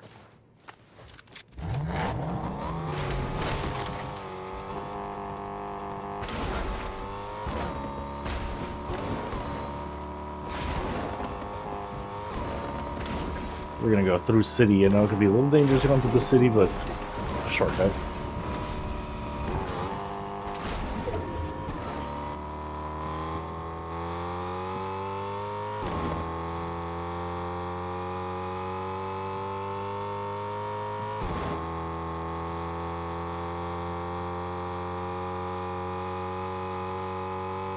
What is going on in my comments? Sorry.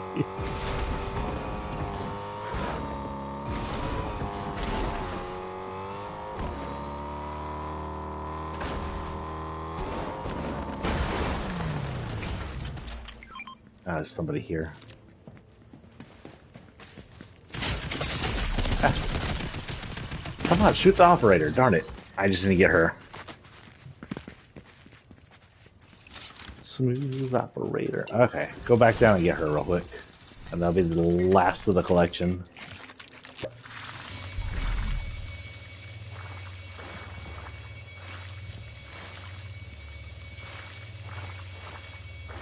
Thank you, Vampire Hunter.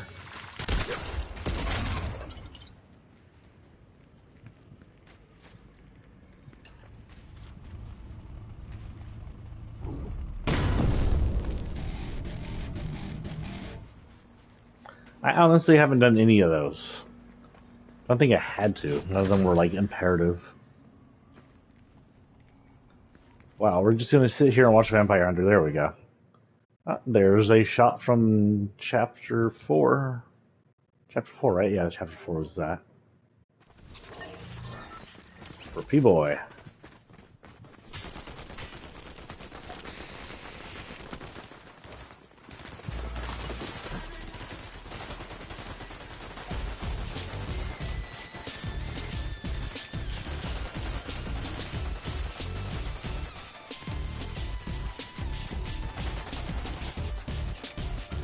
Some of my older emotes here.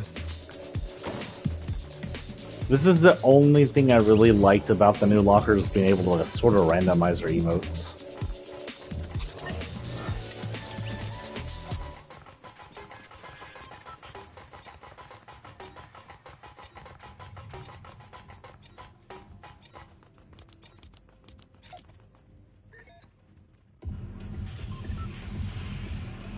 Okay, where's that person? Oh, shoot.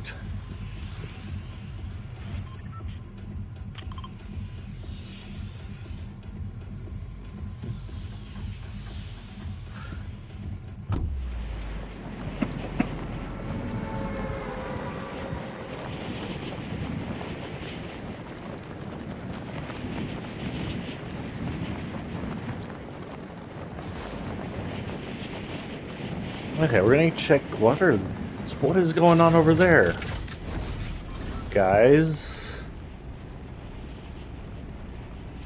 Do we know what that is?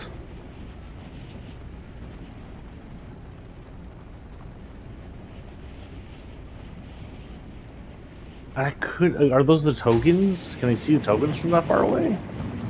I want to see what's going on over there after this.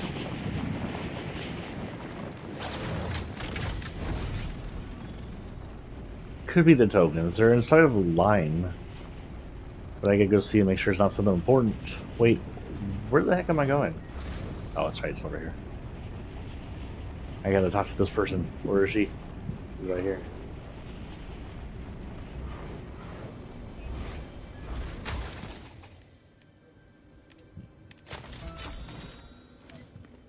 Someone's here.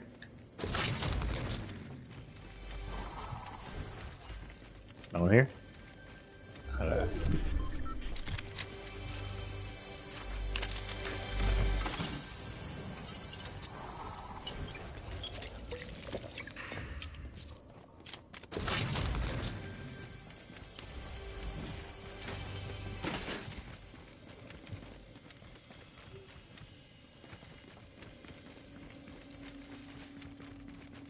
Nobody's here, I guess. Do you have anything to say? Nothing. Okay, so we're going towards the ice. This-ish way? Hold on here. Looked like it was coming from... Oh! Oh, that's what it is. Let's go see it.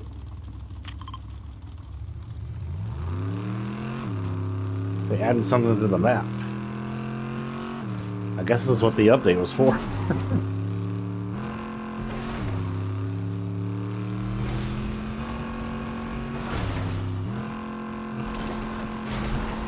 I haven't been on since they started the Fall Guys thing.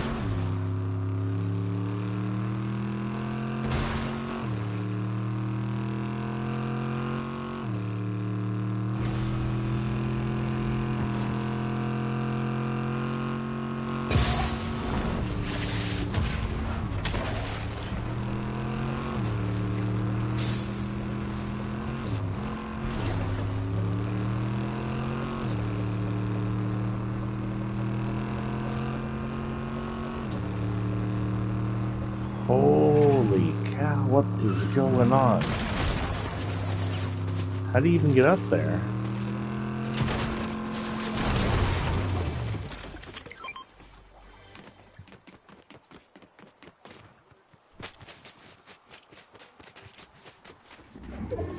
Actually, some kind of portal, right? Portal.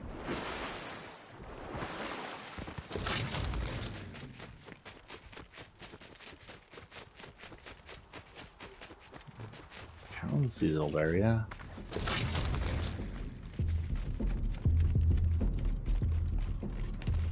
Oh, my YouTube comments are freaking out again. How are you supposed to... I don't understand.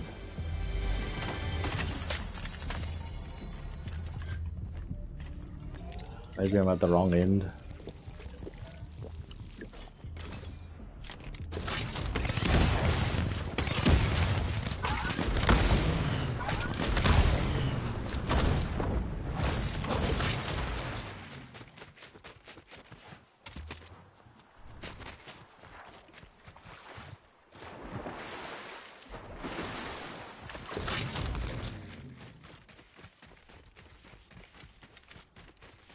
Something over here.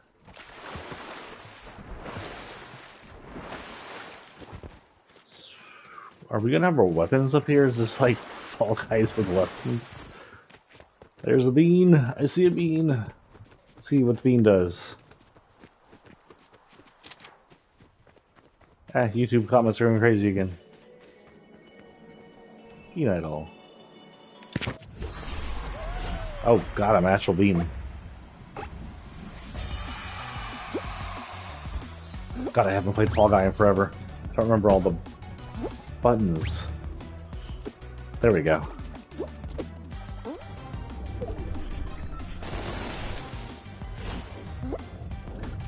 Yeah, I was actually pretty good at this game for a little while.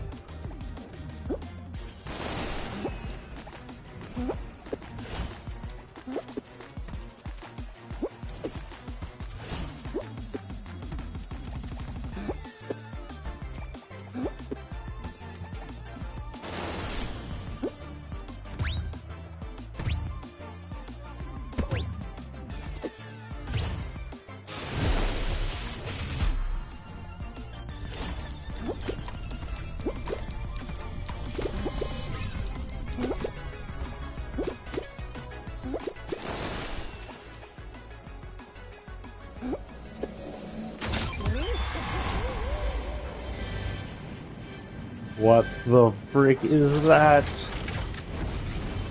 What is going on?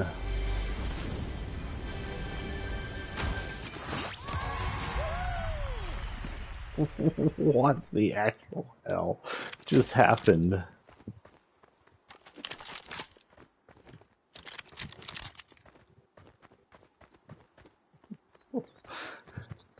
Like, is this a rare? It looks normal.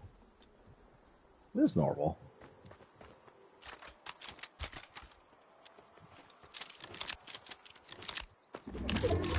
I don't know.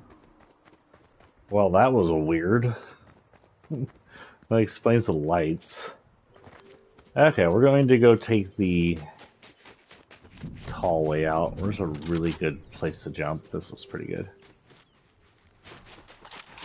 Oh my god, I lost all my speed. Gain your speed back.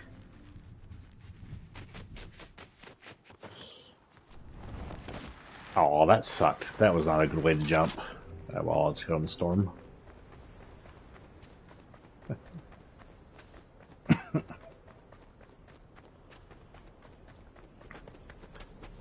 I forgot how fun Fall Guys were. I haven't played it in forever.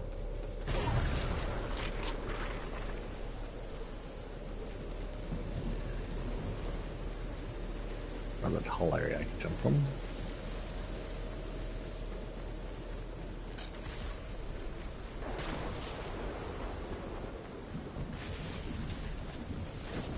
And guys, if y'all are talking to me right now, my YouTube comments are going crazy, so I'm not sure I'll be able to discern new comments from old comments.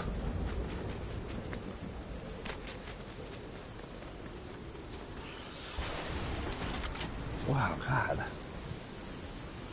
An explosive or something. Get EXP from just sitting in the storm. Okay, something's going on with the XP in the storms.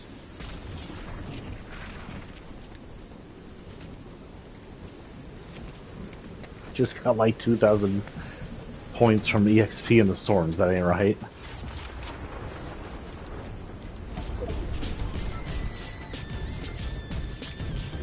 Fine.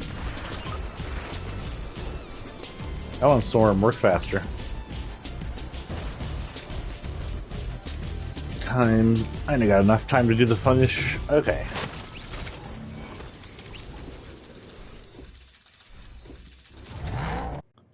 Okay, so we're gonna go to the map and look around. I don't go to the actual. I guess just right.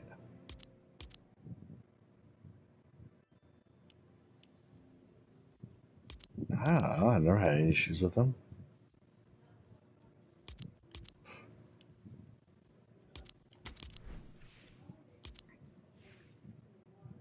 Cute. That's a song. I got distracted by that. Blevins.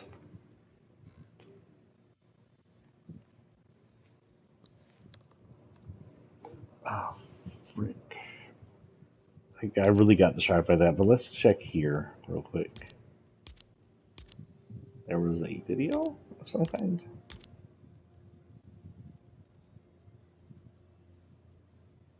Oh, that was just for all we did. Okay, anyway. So we're going to go to the map here. Can I just go to the map? Okay, I guess not.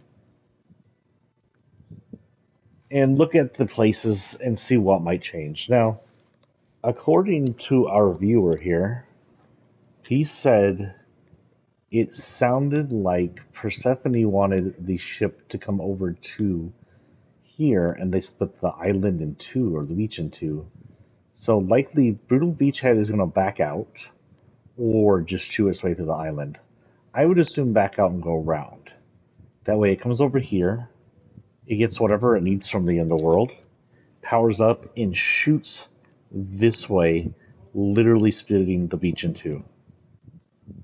Or shoots this way, maybe.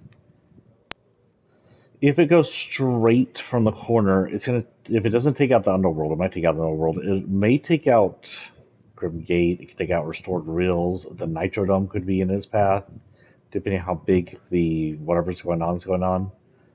This little area where the ships are will be gone. Doesn't show the ships, by the way. Yeah, I was in zero build. I do that when I just doing like a thing. Oh, sure. What's your name and on what system? Like Twitch or YouTube?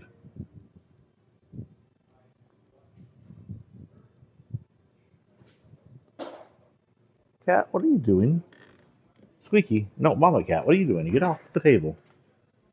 What'd you knock over?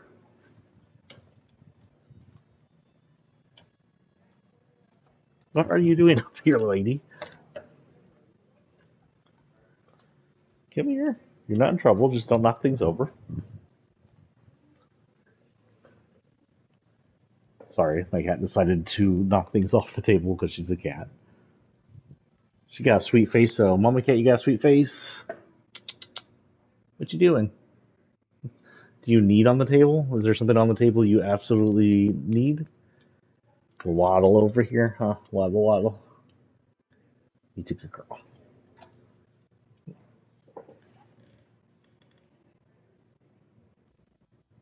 Sorry, if you're talking to me, I YouTube. I used to Twitch, but I've been having issues with Twitch. And at one point, it became impossible to upload a couple of videos from Twitch to YouTube. And Twitch has this really extremely short limit of videos staying on their site. And I want my videos to stay around, just for the heck of it, if anything. So I primarily do YouTube now.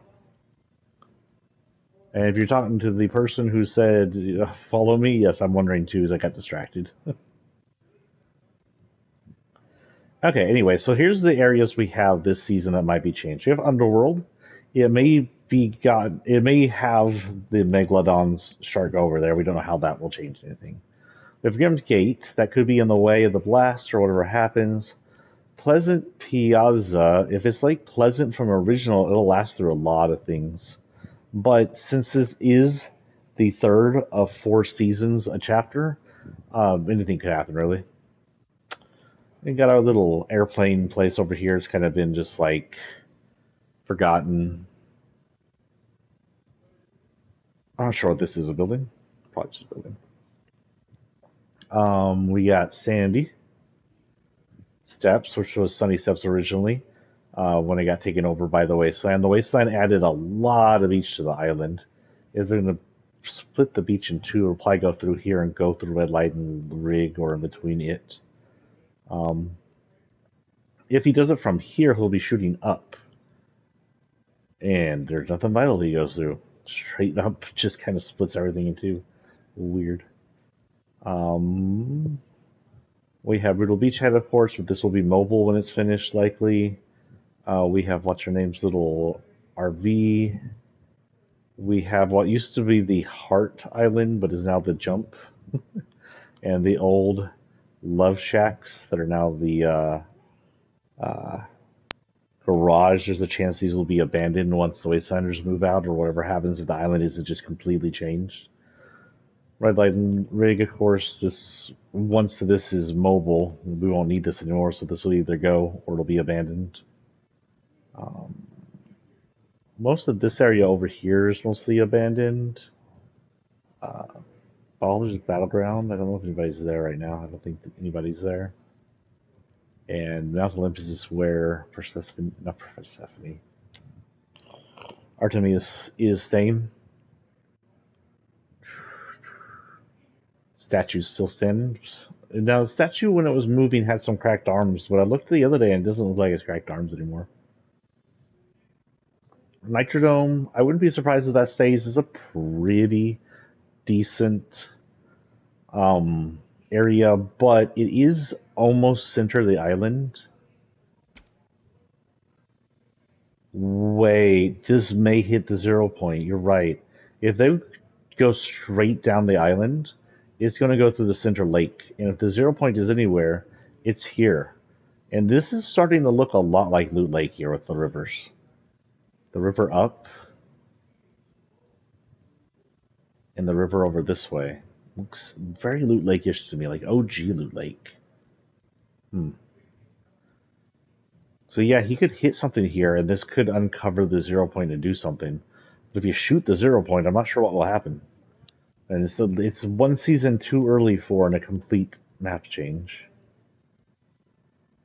Anyway, Olympus, I would bet these get to stay around unless it gets hit by the laser. I guess if it goes through 0 point area, it may take out Restored Rills and then take out Mount Olympus. We'll see the statue and this entire area probably get nuked. R.I.P. Artemis, whatever it's called. It doesn't even show the bunker over here. That's weird.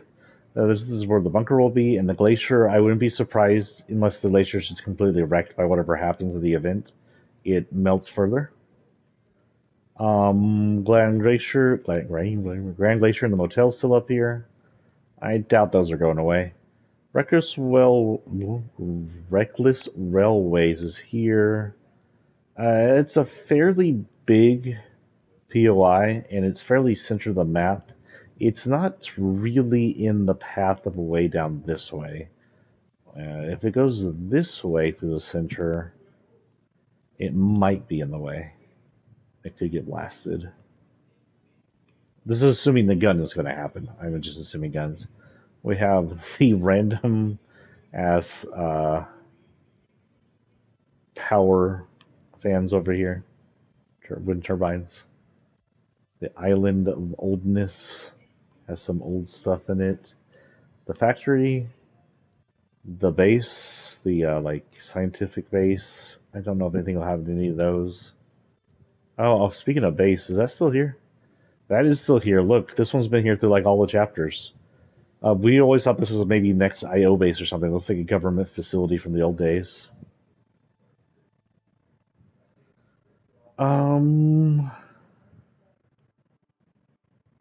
Oh, it looks like y'all are taking off. Have a good night, guys. I'm almost done too.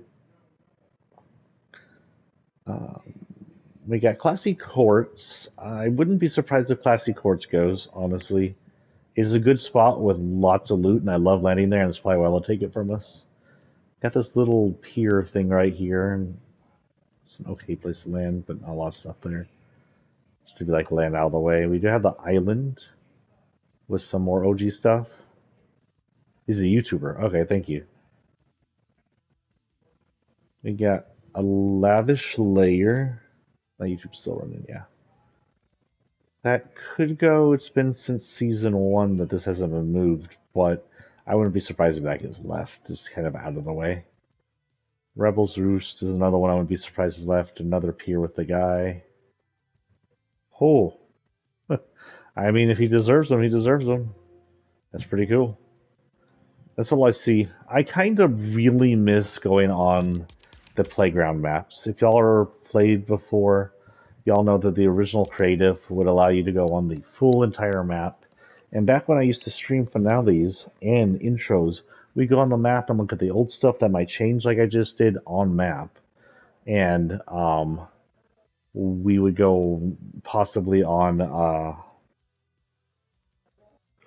excuse me, oh, we'd go on we'd go after the premiere and see what did change. And I honestly really miss those a lot. I don't think we can do that. Let's go see. Let's just hope for the best. Well, where's creative?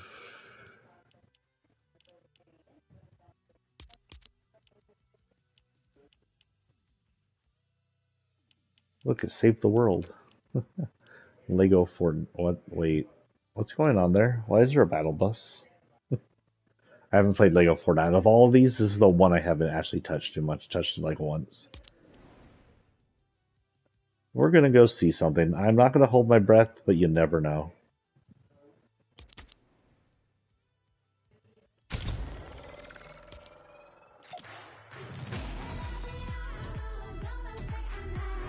If this turns out being what I want it to be, we'll be on for a few more minutes. But if most likely it doesn't exist, this will be the end.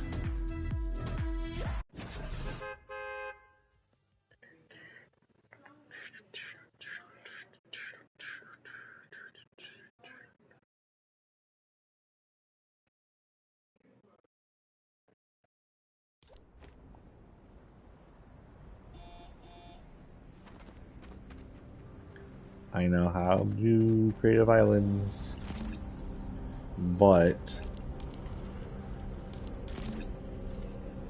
the question is,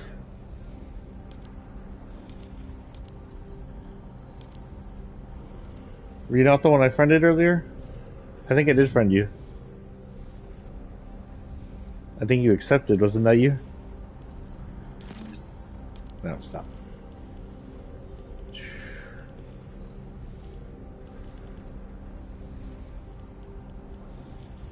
Huh. What was your username?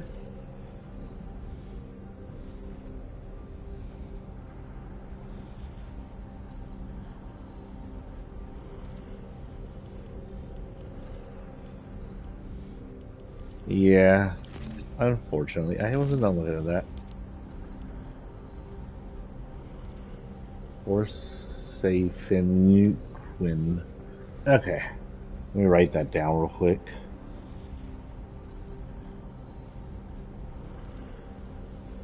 Okay, I will like you once I'm off after this. Once I get off. What is this, Disney? Link to link. Creators travel to a magic list. Creators. Link doesn't link. I get it. I get it. I hope Nintendo doesn't get it. Nintendo's like, excuse me? Pushes up glasses. What, did you say link?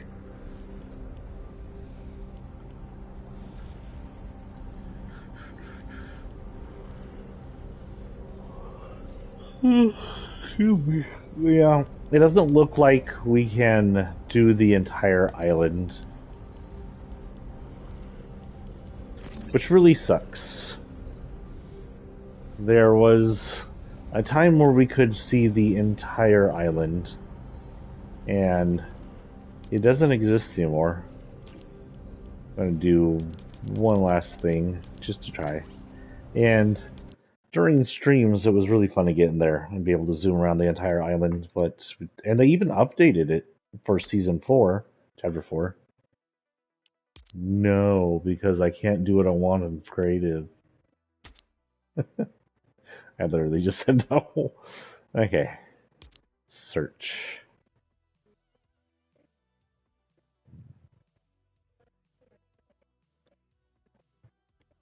Okay, hold on.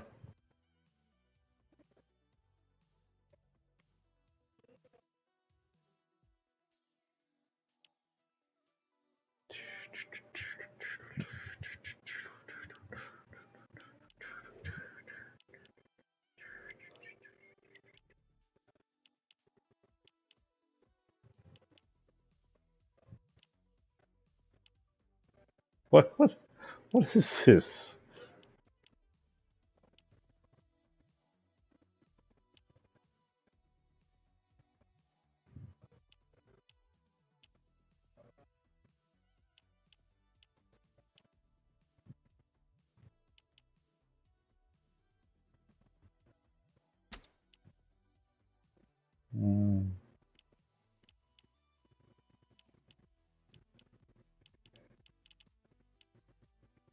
Nothing there. One idea. One last idea. See chapter season 3 playground.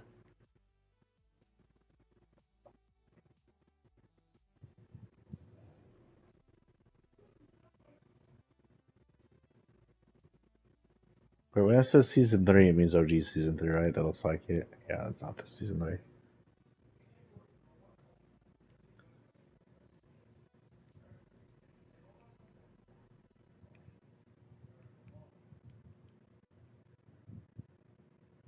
Probably gonna bring up a whole bunch of nonsense.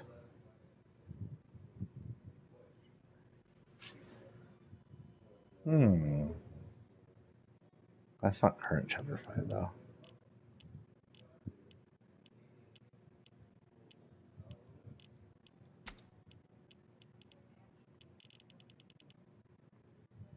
Nada. Well, I could have hoped. Okay, let's get you.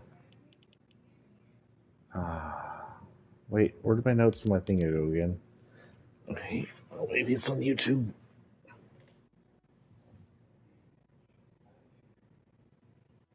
Why is my live chat not even working?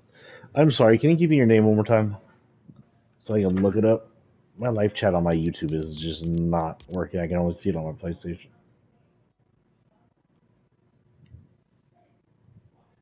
Is he still there?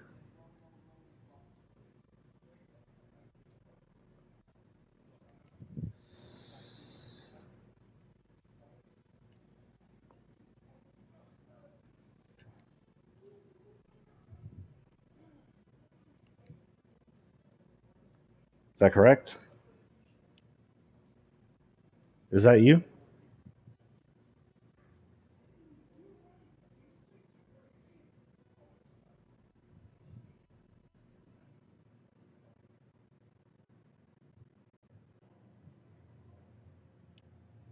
Did I spell wrong, or is that one you? Okay, that one's right. Okay. There you go. Now, just a heads up, I don't normally play with mics on, especially if I'm streaming. Unless I have some close friends with me, I may play with mics on. But thank you all for showing up for the finale. I know that the finales haven't been exactly the same since we weren't able to do the whole map thing. Maybe one day we'll get it back. I don't know why they don't just let us do it. I may be back on Saturday for the finale or for the event. If that happens, I may show up a few hours early, or at least an hour early, 2 hours early maybe, and play. Depending on what we need to do, I need to get ready for an event that's happening on Sunday, and I have to do something on Saturday for that. But I will try to schedule everything around the actual event that's happening. If I don't show up on Saturday, then I didn't make it off. And again, if y'all do have Facebook, check out Sephiroth TX, and I will let you know when I know whether or not I'll be here. And also, it said something about a dance on here that I didn't see. Oh my god, you can just buy the Cybertruck now? Okay. It's like, you didn't earn it. Spend 2,000 points. I'm good. Thank you. Oh, now that's pretty. What is that? Alan Walker. Alan Walker. Alan Walker. Alan Walker. Alan Walker.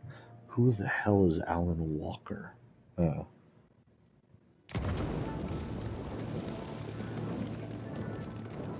Some more Alan Walker stuff.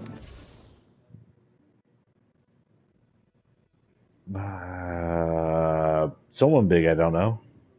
Oh, that's pretty too. Cydio bundle. God, these are expensive. Yeah. Nasty fishy.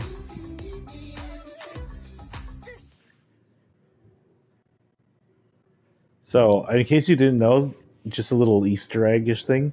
They had to censor this song.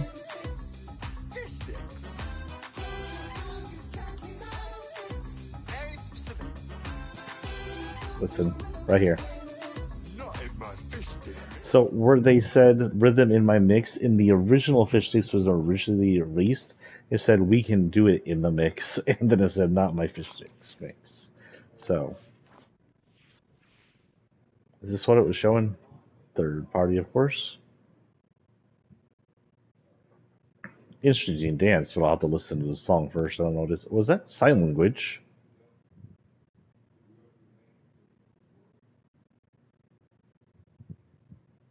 I said a salute. I don't know what that was.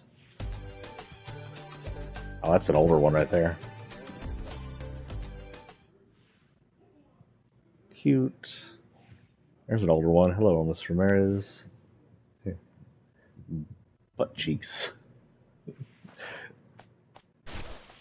I somehow got the glitch one time. A long time ago. I honestly don't remember if it was on anything new here. Not really. Metallica. Whoa, that's cool. I don't play enough of the musical ones to do this, but that's actually really cool looking. And that's not too bad either.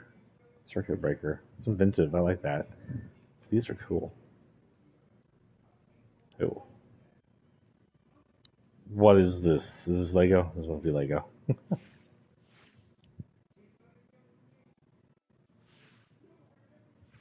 Okay. Ooh. I'm tired. I'm sorry, Mr. Hogan. I don't really gift out gifts on streams like this. But next time I am on, I'll definitely play with you. I can't guarantee when I'll be on next, though. And for the viewers, hello guys. Thank y'all for showing up, both live. I got a actually handful of live viewers today, and the bunch of y'all that watched me after. Hello guys. Again, keep an eye on Sephiroth TX on Facebook or here. See if I show up on Saturday. If I don't show up on Saturday, I will show up on the next day I have off after the premiere. So when the premiere happens, keep an eye on a Wednesday or Saturday afterwards, depending on what we're doing, schedules and whatnot.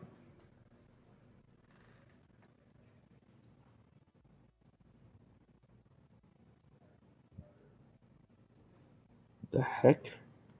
Facebook rang me and said geology. Oh, now I can see my live chat. What is going on, Facebook?